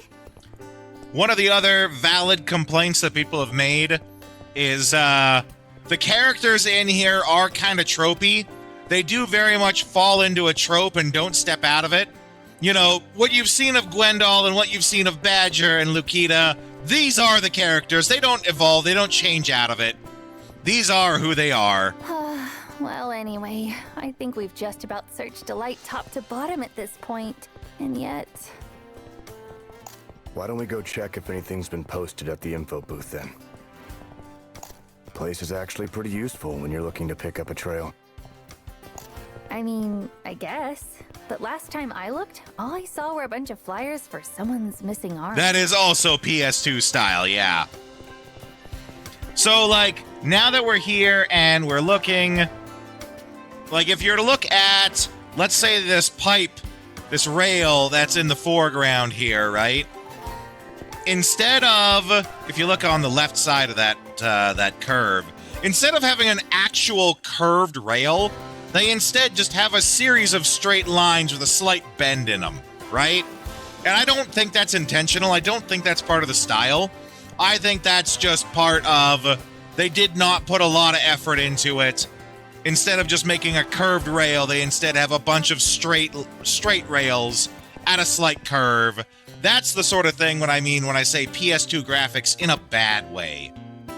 But the models are good, right? Like when you look at Lukita here, she's got a good model on her. She looks fun. Fun, colorful, things like that. But there are things that really stand out in a bad way. Particularly if you pay attention to the backgrounds.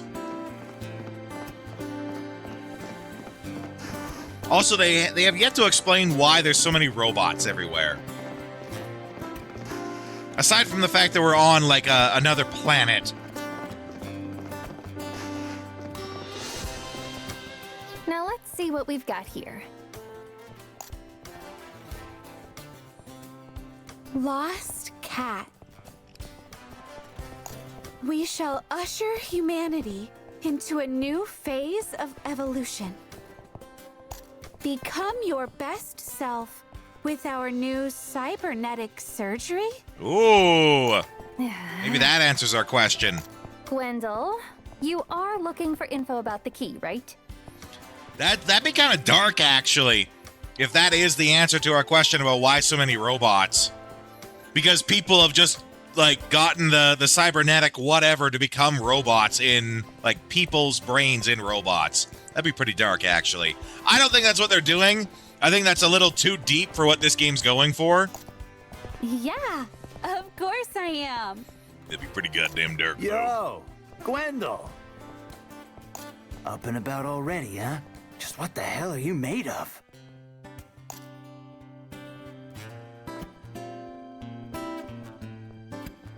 Who? Lore? Wow, you look awful. His Maybe name you is should, like, Lore? Go take a nap or something? That's like old school, what, Zelda 2? Where my name is Error? No, I'm okay. I swear. See, I like that look on the picture. Not so much on the actual model, but on the picture that looks pretty rad. With the eyes and the nose guard. I think that looks great. Yeah, I don't know about that. Anyway, Gwendol, don't you remember him? This is the guy who challenged you to a drinking contest yesterday, and then lost miserably. You shouldn't even be standing after all those pints you downed. It just doesn't make... Ooh. Oh, please don't don't barf on us. This is, millennials when they go out drinking with all of the Gen Z people. They're busy throwing up. The Gen Z who are still young, they can hold the alcohol. They're holding it well. By the way, you said you were an information broker last night, didn't you? That's me. And let me guess. You guys are looking That for robot something. right there in the foreground has the same head as the one she's holding.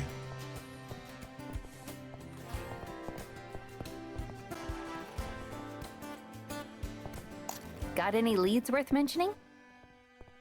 Well, I heard some guy named Ebony's been trying to earn a spot in Rockbot's roster by gathering up some valuables recently. Ebony and his partner, Ivory. And around the same time he started doing all that, a petty thief cropped up in the area.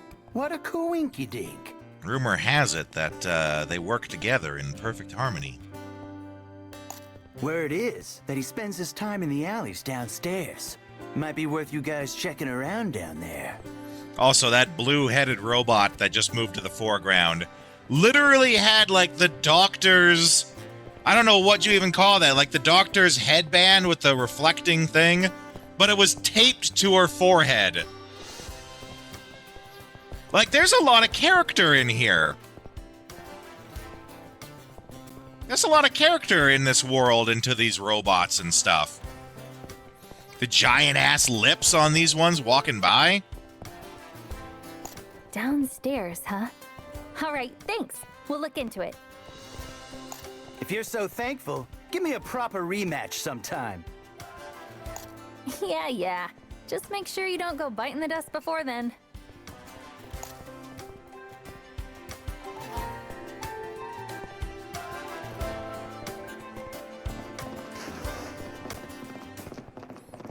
Does she actually have anything for me now?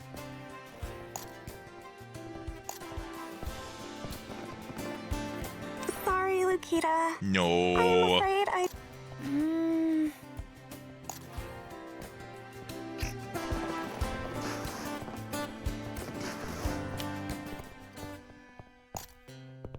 Oh yeah, and we have Dr. Not Botnick here.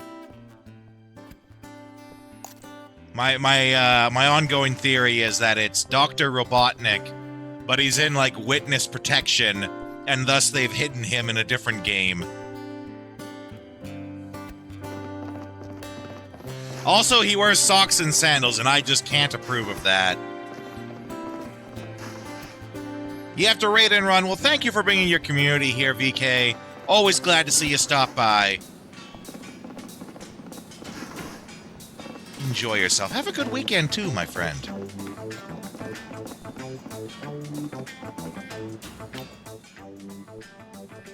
Materials from the delivery. Then she'll fix us up. Okay. Alright, I think we're at the point where we have to just kind of keep following the mission tracker until the game actually opens up in full. Huge blowout sale! Sand from Delight for only half the price! Containers sold separately. Yeah. Welcome to the planet that's been ravaged by corporations. Literally trying to sell you sand. Though on the comment before about, PS2 graphics in a bad way, this sand is invisible. It's not tangible, I guess I should say. Right? Like, these are the sort of, like, bad PS2 graphics that the game has.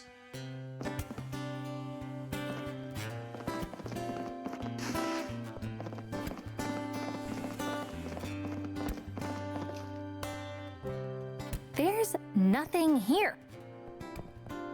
He didn't lie to us, did he? Ugh, the guy's probably not even an information broker in the first place. Maybe we should snoop around some more? I mean, it's gotta be... Huh? Huh? Hey, I think I found something. A bag?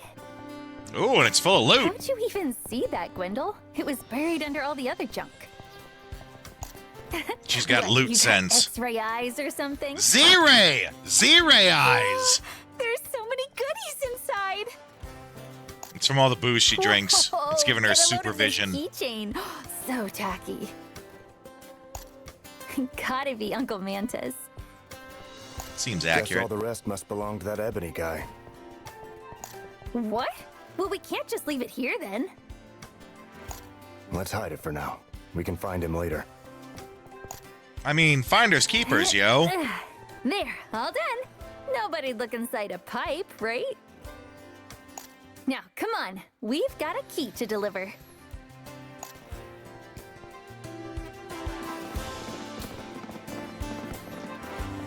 You wouldn't download a car. Bitch, I want to watch this movie for free. I need a car. Uncle Of course Manta. I would download one. Oh, you're back. We sure are. And with a certain prized possession of yours to boot. This is what you were looking for, right? Yes, that's it. That's my key. You wouldn't cast a spell. Really? Right here in front of my two untapped water? Oh, where In front would of my I two ever be untapped without mana? You three? I cannot thank you enough. Hope there isn't anything else missing. Now, let's see. Islands, Huh? thank you. What's the matter? I could have sworn I had more anchovy than this. Again with the anchovy. Maybe the thief took those too? Oh, we stole a Come snack. to think of it, didn't I see a whole tower of empty anchovy cans in your room, Lukita? We stole many Oh, snacks. Thank my lucky stars. I couldn't sell those things for the life of me. They were really starting to clog up my inventory. So they're actually not that Wait, good, just she seriously? loves them. Anchovy's the tastiest thing in the universe. Huh. I figured you'd grown tired of the stuff, Lukita. You haven't bought any in ages. Also, when he was happy, his little whift of hair on the top formed a heart. But I can relate to Lukita. Whenever we go to get sushi, I actually really love mackerel sashimi. And mackerel is like the cheapest, most garbage sashimi you could get, but I really love it. So I can relate. Anyway, Uncle Manta, mind if we borrow one of your scanners for a bit? Oh? For what? You all find a treasure map or something? I'll explain later, I promise. Well, I suppose you did find my key for me. That's right, bitch. All right, take it. It's the least I can do.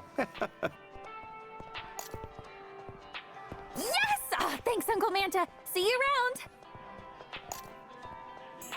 Oh.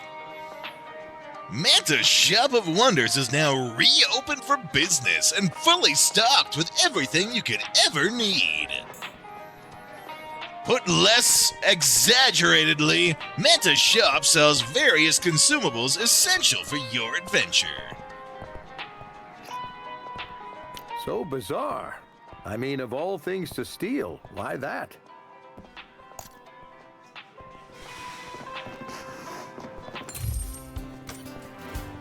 Okay. So obviously we use this Coober for something. I'd imagine, you know, given this is a, like, scrap planet or whatever, crafting out of junk is probably a fairly, I would hope, a fairly prominent mechanic. I often talk about games making sure that they fit their themes and making sure you understand their themes. Having a game where the main character builds stuff out of junk, you gotta have a crafting mechanic that's similar. If not, you're missing an opportunity to really play into your themes.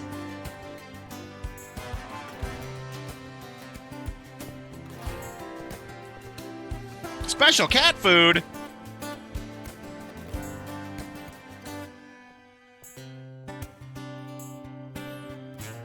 Okay, so he has just consumables and stuff. That's fine.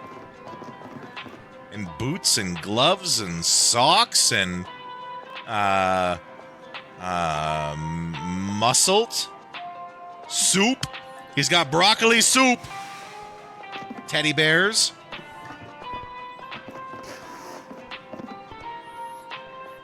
Discount Toblerone that's just called chocolate. Muselli. Kind of looks like Rice Krispies. And a baseball bat.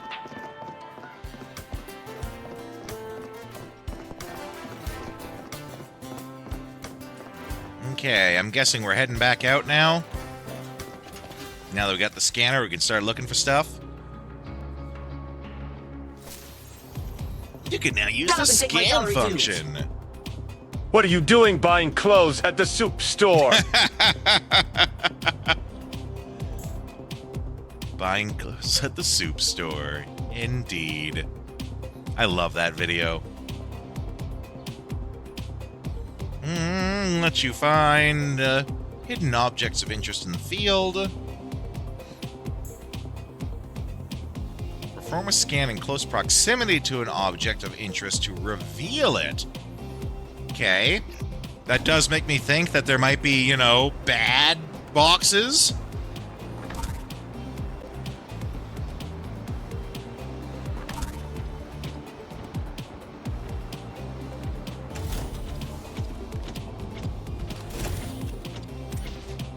Let's get a save going.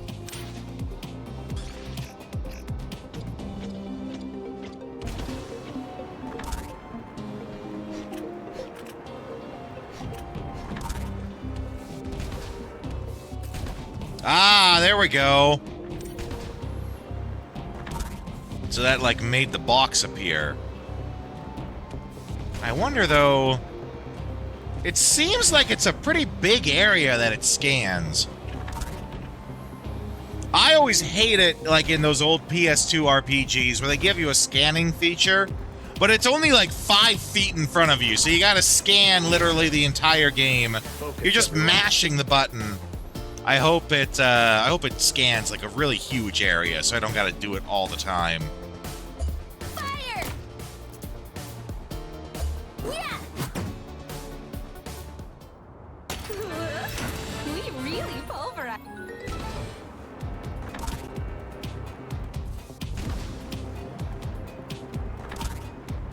Okay, so it kinda does.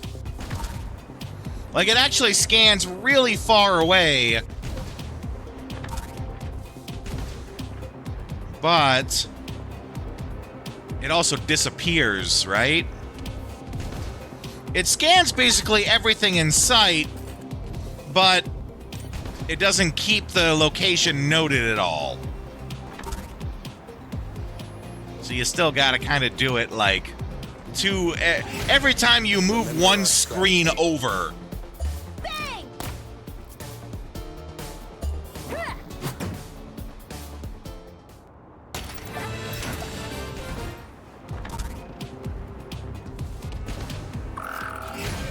Let's go, you guys!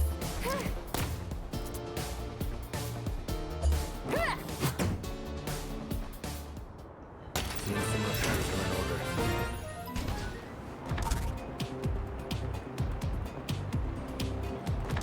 It does also point us in our direction that we need to go. That's good.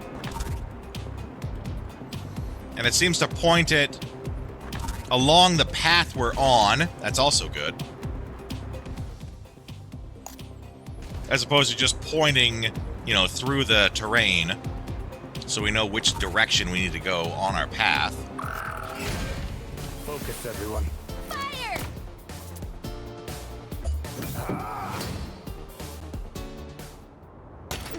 Clobber 'em, discount Keanu Reeves. Woo! Let's take it down!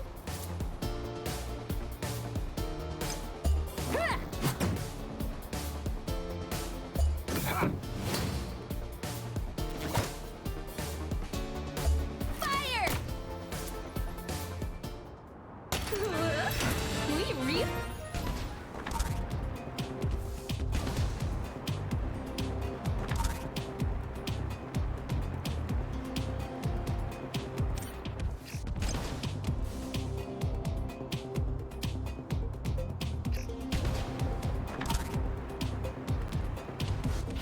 Okay. Let's do this thing! Bang! Huh.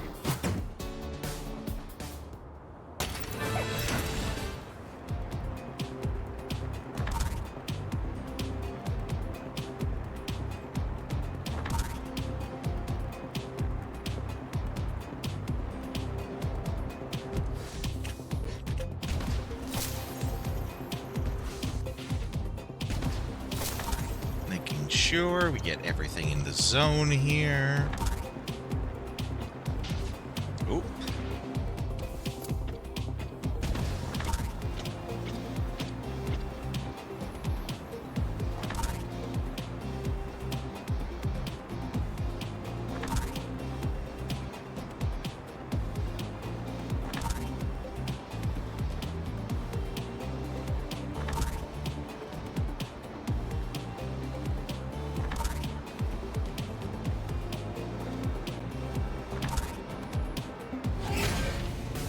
Let's go, you guys. That feel when your original email has 28,000 emails in it. Oh my god. I actually found out not that long ago that my sister still has her original email. And remember, I'm old enough that when I say original email, I mean like from when emails first became a thing. She has her old Hotmail account. That was nothing.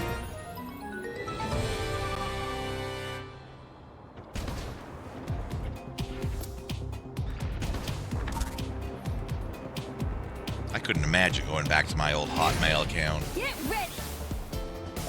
Fire! That being said, too, you get people who literally never change their email, and they didn't exactly have the most politically correct email name, right? I'm not going to say any particular examples, but, you know, you get people who do that, and then they apply for a job that asks for an email, and they give them the email, and they look, and they, again, the kind of the ones I'm talking about, can't repeat on the stream here, but I do know it's a thing that some people have had to deal with.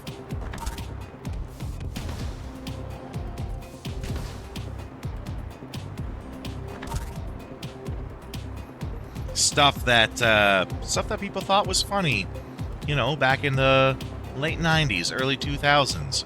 That's not that funny anymore.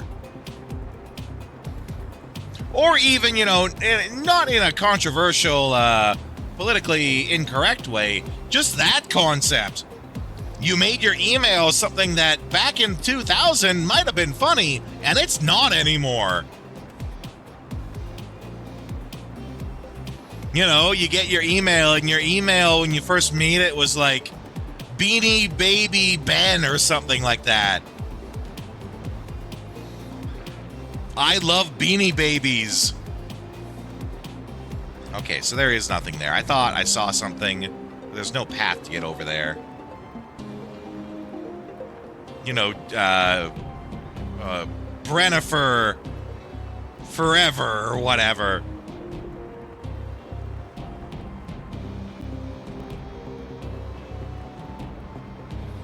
Well, I do love me some alliteration.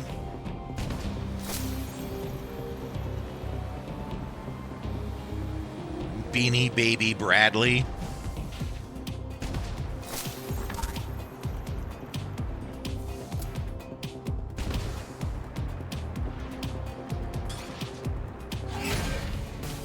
Woo!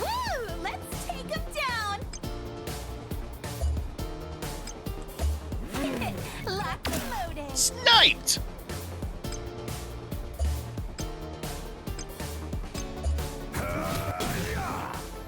Think of the tattoo of your significant other's name. Real awkward, yeah. Though in that regard, I have seen some really good cover-up tattoos that are fixing that. Like that are a cover-up over someone like that.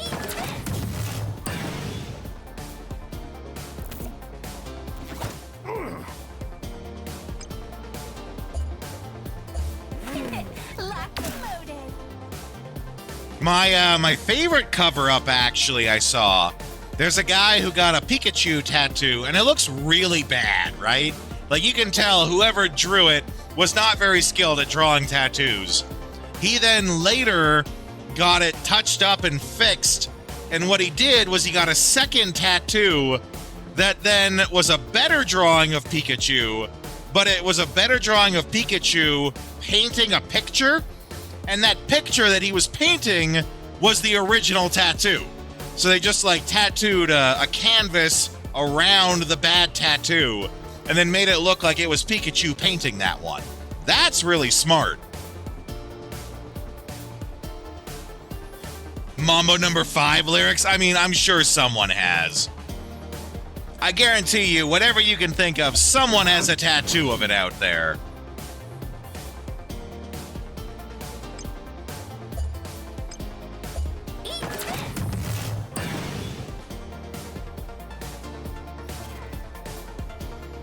I've seen other ones too that are tattoos of Luffy from One Piece, but it's a tattoo on the underside of their forearm that then stretches out to their wrist so that when they make a fist and show it, it looks like it's Luffy making a punch. That's also a really clever one that I saw. There was a trend not that long ago, a few years back, of people intentionally getting tattoos that were designed to look like patches. So, like, they would tell the tattoo artist to draw it as if it looked like a patch and was actually, like, sewn in. I get to crack open a cold one now. And those usually look pretty rad.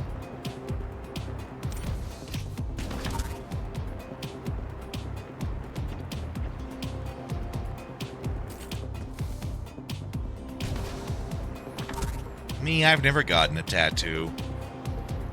I'm not even worried about the pain. Pain is temporary, right? It sucks in the moment. You get over it.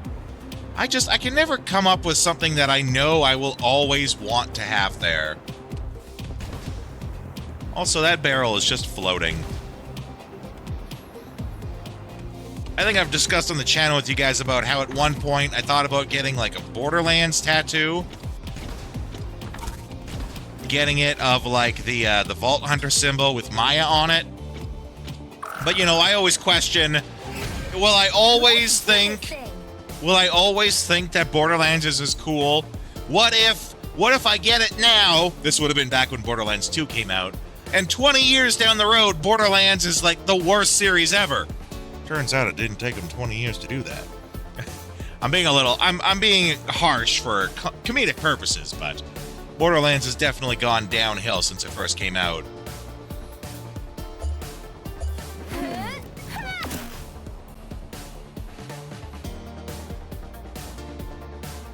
What would be the point of a lifelike patch? It just looks cool. It just looks cool.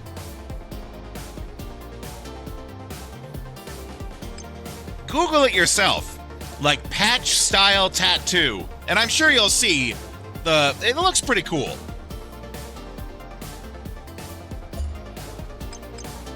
There is a lot of these hanging out here.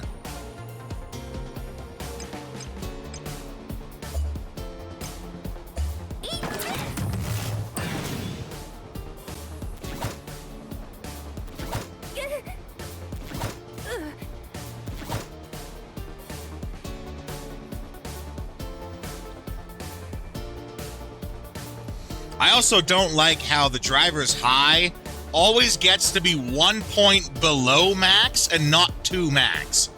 It has to get to that 1 point below and then get hit again before it activates. Why can't you just give it to me, game?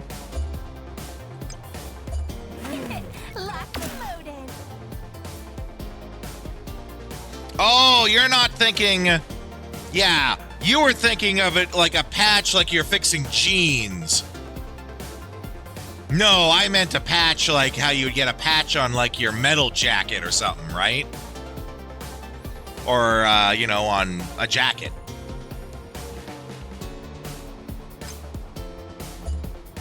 Yeah, now that I assume you Googled it and you saw, yeah, you now see what I mean. He actually doesn't need to do that. He's just going to take this guy out. Yeah, and it is pretty rad. There was a really great one I saw of Banjo and Kazooie in particular. So I'm sure if you Googled, like, Banjo-Kazooie patch tattoo, you might see it as well.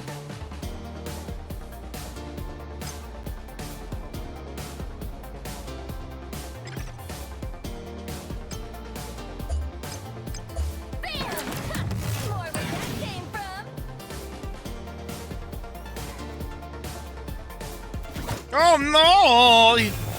Oh shit!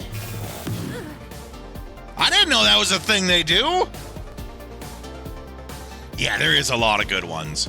Like I said, it was a trend that happened a few years back. I don't know if it's still popular, but you know, it definitely opens up what would have been a normal and very plain and boring tattoo to then being a very exciting and cool looking tattoo.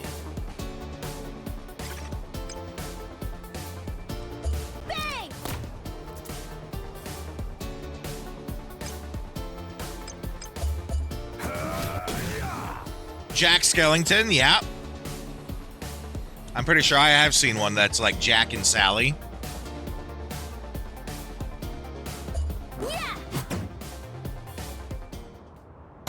Yeah, Invader Zim would be a good one too. Really, any colorful character that you do that with would be good. Okay, here's our trick shot.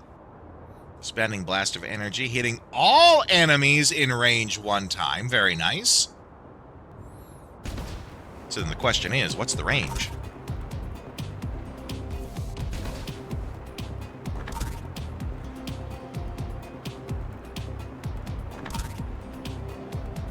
Yeah, okay, we got that.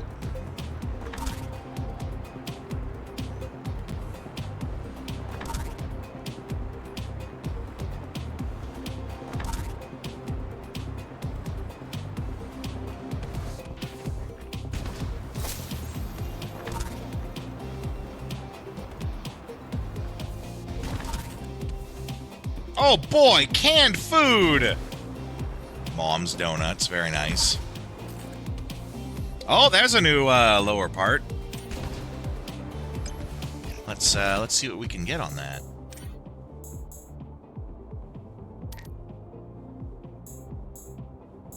Oh, lame. That's the one that's just like the same as the starting gear, in appearance at least. Well, let's just take it.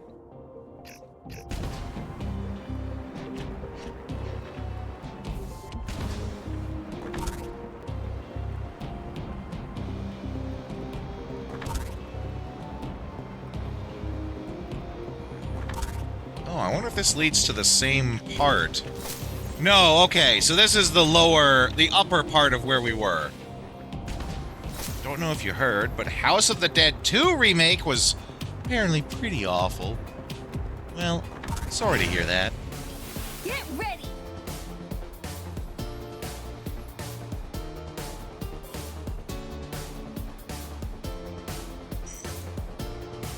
Okay. Yeah, let's see how this new skill works. Trick shot. So it's an area effect, it says, but it doesn't... Unless these guys just so happen to be far enough apart. Which I could believe, too.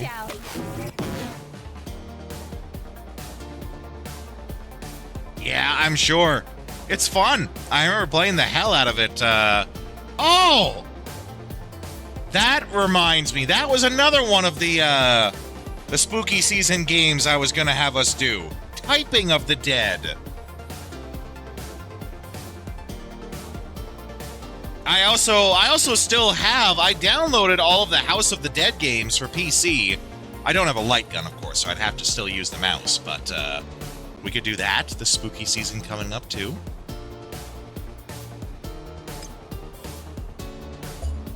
Oh, hell yeah!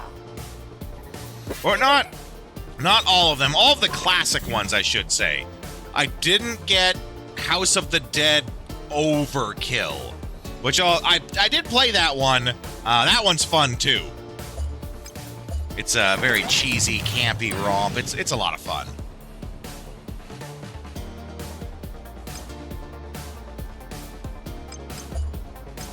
Okay, so again, they're just not together.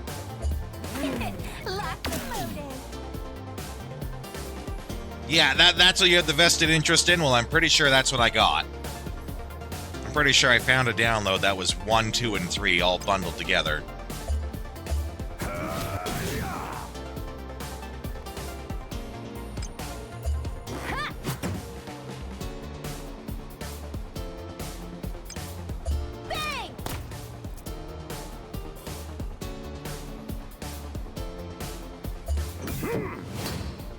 Critical.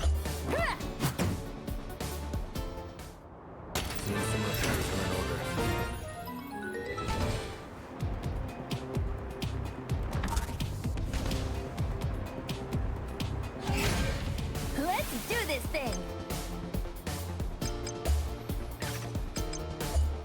Oh, but also importantly, that's a different type of damage. I didn't notice that before. Unless that's supposed to be the sign for area of effect. It could be. Important to note that, though.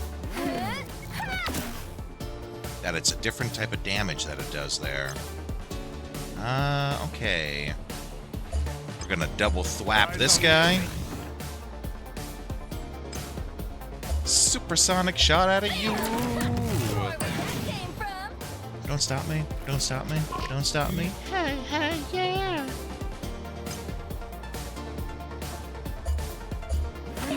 Locked and loaded.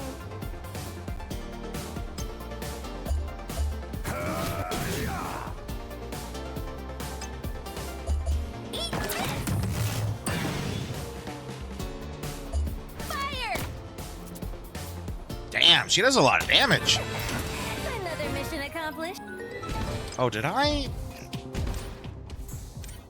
I did get talent points and didn't use them. Oh, and then apparently I can pay 3 talent points to unlock the next tree. Well, maybe I'll just do that then.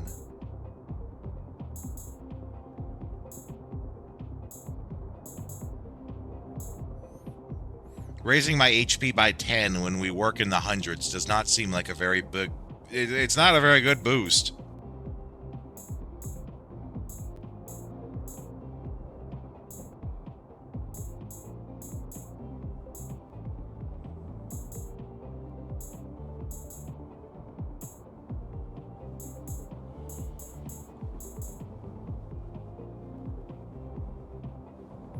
Yeah, 10% would be better, yeah.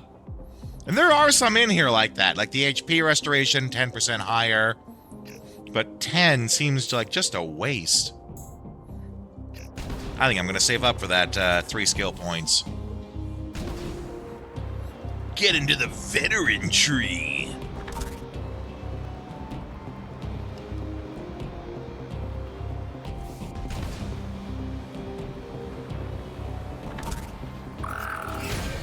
Remember our strategy. Bang!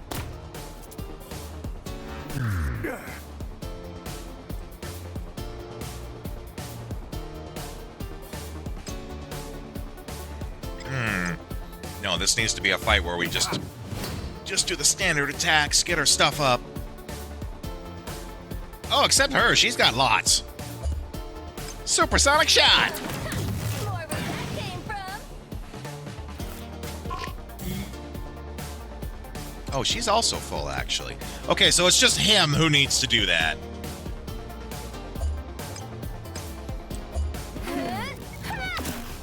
Finish that nerd off. Eyes on the enemy. I do a terrible job of listening to myself. I just talked about how I need to save his points, and then I spent them. As we come up on the end of the stream, how am I feeling? That is true. I did want to wrap up at 5 today like normal. I do think tomorrow I'm gonna start a little early. I'll give you guys details of that exactly. Depends on what I'm doing.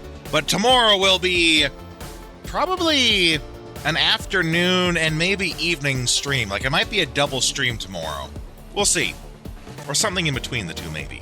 But I am enjoying it. I think... Actually, I'm going to hold those thoughts. I'm going to hold the thoughts for the actual end. I'll give some thoughts. Save it on the end. Bang! Wrap up the stream with my beginning thoughts. I think I've got the gist of their tactics.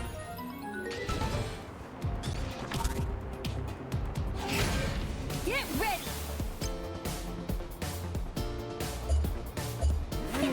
Locked and loaded!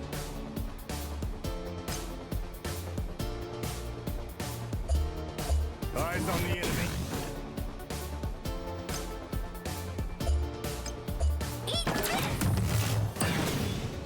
So far, though, the one thing I will say, you have to play it on hard. Remember, we're playing on hard, and it hasn't... The only time we failed is when it was scripted and when we came across the fight in the area we weren't supposed to yet. So the comments they made about this game being too easy, absolutely valid. Bang! Like, we're playing on hard mode, and this feels more like normal.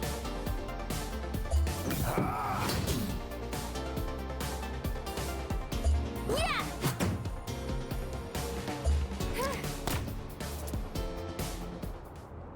That was nothing. Do you think easy is mixtape difficulty, right? You know, that being said, there is a place for games that are incredibly easy and almost play themselves.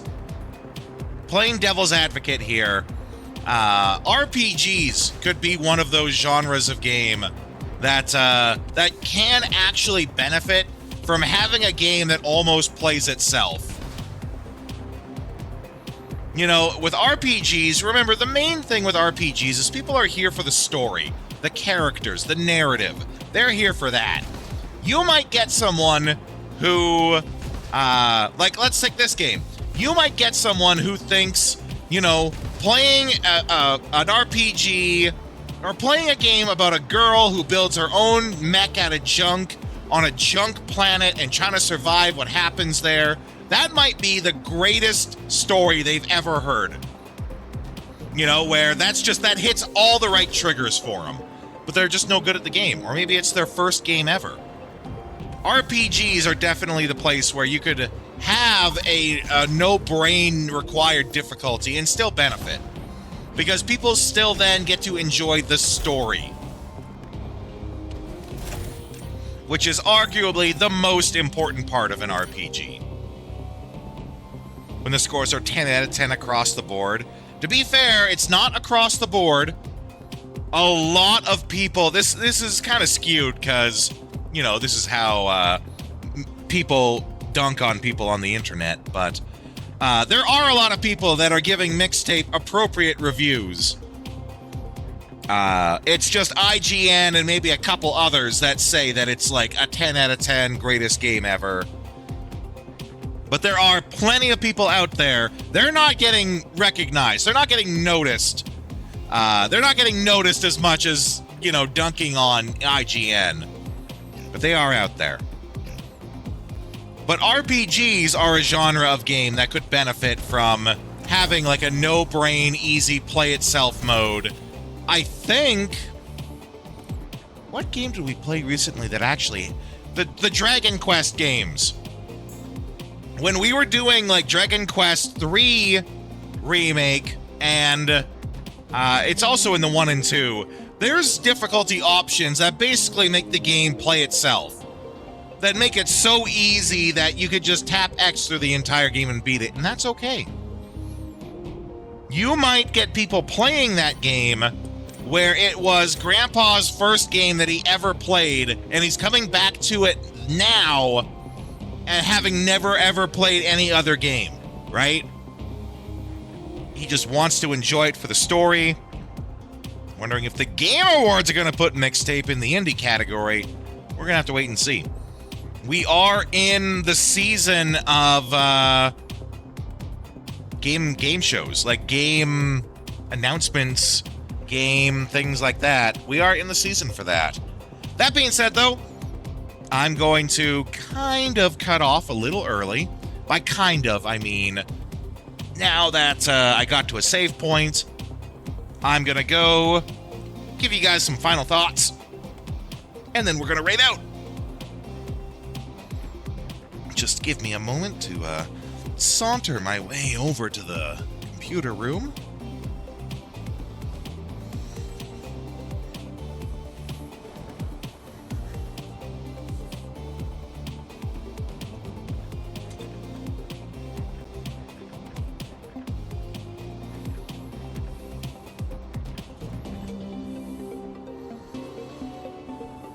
A game with higher budget for licensed music than Is that true for Mixtape?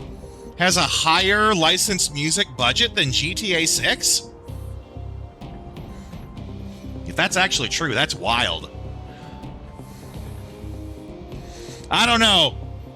I would want to see where that statistic comes from, because that's wild if that's true. And also, if it's true, that explains why there was no budget to actually make gameplay for a video game.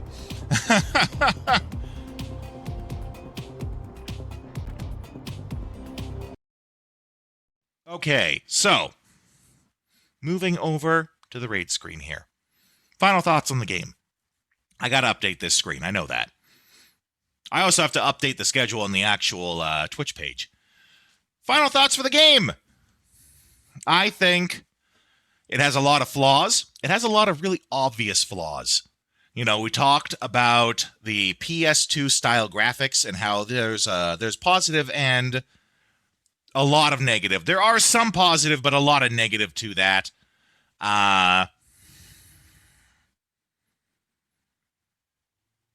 There are lots of little things up front that are very obvious to notice that do, if you want to be nitpicky about it, it does take away from the game. But these are all, for the most part, really minor things that don't actually make the game any worse.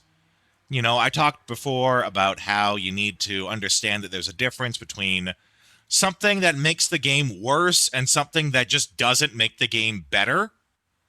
There are lots of things in here that doesn't make the game better.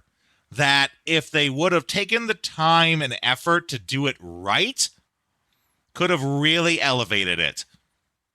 There's a lot of cut corners in the game here. I mean, I don't want to go through literally everything I've talked about. But, you know, the graphics in the background, that's a big one. Getting the lip syncing working right, that's a big one. I'm trying to think here. Getting the different descriptions for the parts on your robot and letting them all be individual equipment instead of just, here's your generic piece that changes appearance on who it goes on, but they're all the same part, more or less. Get rid of that. Lots of cut corners that if they would not have cut those corners, and I'm not going to say they had to or they should have, because we don't know what the development was behind this, right? This could have been extremely small budget. We don't know those details. This could have been them only having a team of 10 people. I'm just putting a number out there. I'm not saying that's actually the case. This could have been a case of them having only 10 people to make a game, and thus they had to allocate what resources, time, and efforts they could to the important parts. And thus there are many little things that sort of plague the game. But when I say that, I think we also need to remember that very few of these things actually make the game worse. Thus, if you are here and you are focusing on what the game does well, what does the game do well? The game has really cool-looking characters. It has a really fun world. I do wish they described the world more. I still want to know why the hell, like, 70% of the population is robots. If they don't ever explain that, that'll be a really big folly. Because it looks like they got a cool world. Like, we can see the coolest part when you have, like, a dystopian, apocalyptic world. The coolest part is figuring out what the world was like before that happened, right? I hope they do expand on it later. But, like, we got a little bit of an introduction to it when we started the game, that, you know, the planet was prosperous for a little bit. But then, of course, corporations do as corporations do, and it ruined everything. Something fell from the sky. I think it was ships. I think they said it was like starships fell from the sky. Like, there was a war that happened, some weapon or something went off, and it made all the ships that were circling the planet in space crash to the planet, and that's what caused this apocalypse. And thus why you see all sorts of scrap and parts everywhere. I think that's what they said the apocalypse was, but let's hear more about that. The interesting part when you see an apocalyptic world, especially when that world is not Earth and it's somewhere else, let's hear about what life was like before that. Let's hear about what the status quo was, just so that we could see now how it's been torn asunder, right? Ultimately, if you don't care about the little nitpicky things and you're just here to enjoy yourself and this game really hits the marks that you enjoy, I think you'll enjoy it. It's a little too easy. They could have done a little more in the combat. That's just a fine-tuning thing. But it's good. I do think there is a good game in here, and I'm excited to find it. Don't let the little things keep you down, right? Focus on what's good. There was one other thing I wanted to comment on. Oh, yeah. If I was to give it a number, right? Because reviews always have to have some sort of number on it. I really hate just giving an arbitrary number. That's where the meme, 4 out of 7, would not recommend comes from. Because it's just arbitrary numbers that don't really mean anything. The more important part when you're talking about reviewing a game is talking about all the other little parts. Or if you are going to give numbers, show in, like, by category what those numbers are and then average them out. Show that, like, this game has a 10 out of 10 story, but a 2 out of 10 gameplay, so that people know more about what they're getting into, right? But if I was to give it a number, and we do not live in a world where 7 out of 10 is not good enough for a game. Games have to be an 8 or 10 out of better, which, if you don't know, that is an actual thing in our real life. 7 out of 10s don't sell. People with their restricted budgets, especially nowadays, people only have so much money. Gaming is becoming a premium hobby more and more every day as we have less and less money and things get more and more expensive. People just don't buy 7 out of 10s or 6 out of 10s. 7 out of 10, which is normally a good score. That's 70%. They don't sell. People need those 8s, 9s, and 10s. But that being said, I would give this a 7 out of 10 so far. I think that's accurate. That number could go up or down depending on how much they work with the lore. How much do they work with the lore? How does the story go? Are there other characters? Are these just the 3 characters? I'm pretty sure we're getting at least one more character. But that could change. As it is now, I give it a solid 7 out of 10 in a world where 7s are still perfectly fine. Right? I'm enjoying it. I'm going to be doing extra streams to play it, so you guys know I must be enjoying it. Let's talk about our schedule, about those streams. Tomorrow, Saturday theme stream. We will in fact be doing more Code Veronica. We might do both an afternoon stream and an evening stream, an afternoon stream of Starbites. It might not be, the entire 1 to 5. But I do want to play this tomorrow, so if I'm going to be playing it, you guys are going to be here too. You're going to be here with me. Tomorrow, Resident Evil Code Veronica. We are switching over to have Starbites be the main game that we're playing. That means Ni no Kuni is in fact taking a back seat. Saturday, that's the plan. Tomorrow, Sunday, more Starbites. In the meantime, I have to find someone for us to raid to. I'm going to do that. I'm going to give you guys some raid tunes to listen to, and I'll be back in just a few minutes. Give me the other raid song today. Why not?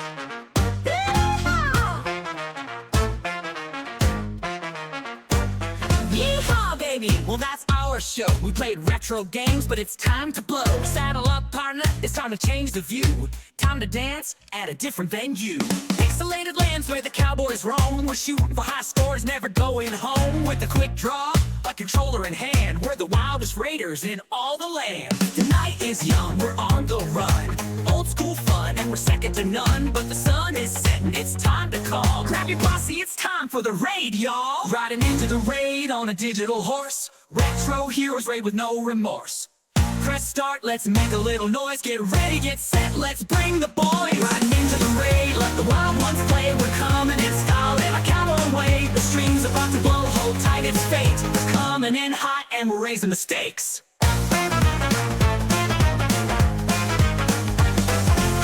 Low scores, we don't really mind in this pixel paradise. We're one of a kind, from the saloon to the digital frontier. We're shooting our shots, bring the raid near. Retro legends in the stream tonight. Bosses, power-ups, and dynamite. So grab your gear, partner, it's going down. We're taking this pose into another town. The night is young, we're on the run. Old school fun, and we're second to none. But the sun is setting, it's time to call. Grab your posse, it's time for the raid, y'all. Riding into the raid on a digital horse. Retro heroes are back with no remorse. Press start, let's make a little noise. Get ready, get set, let's bring the boys. Riding into the raid, let the wild ones play. We're coming for that win in a cowboy way. The strings about to blow, hold tight, it's fate. We're coming in hot and we're raising the stakes. The raid's in sight, the boss is near. Twitch chat's buzzing, the victory's clear. From the Wild West to the cyberspace, we're taking over the leaderboard race.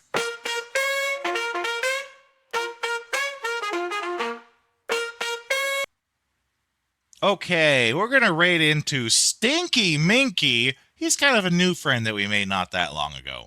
I think he's, I want to say Dutch or something like that. I don't quite recall. He'll have to forgive me. Oh, I see his thing says Dutch. Yes, he's Dutch. You know, I like people from the Netherlands. They're good people.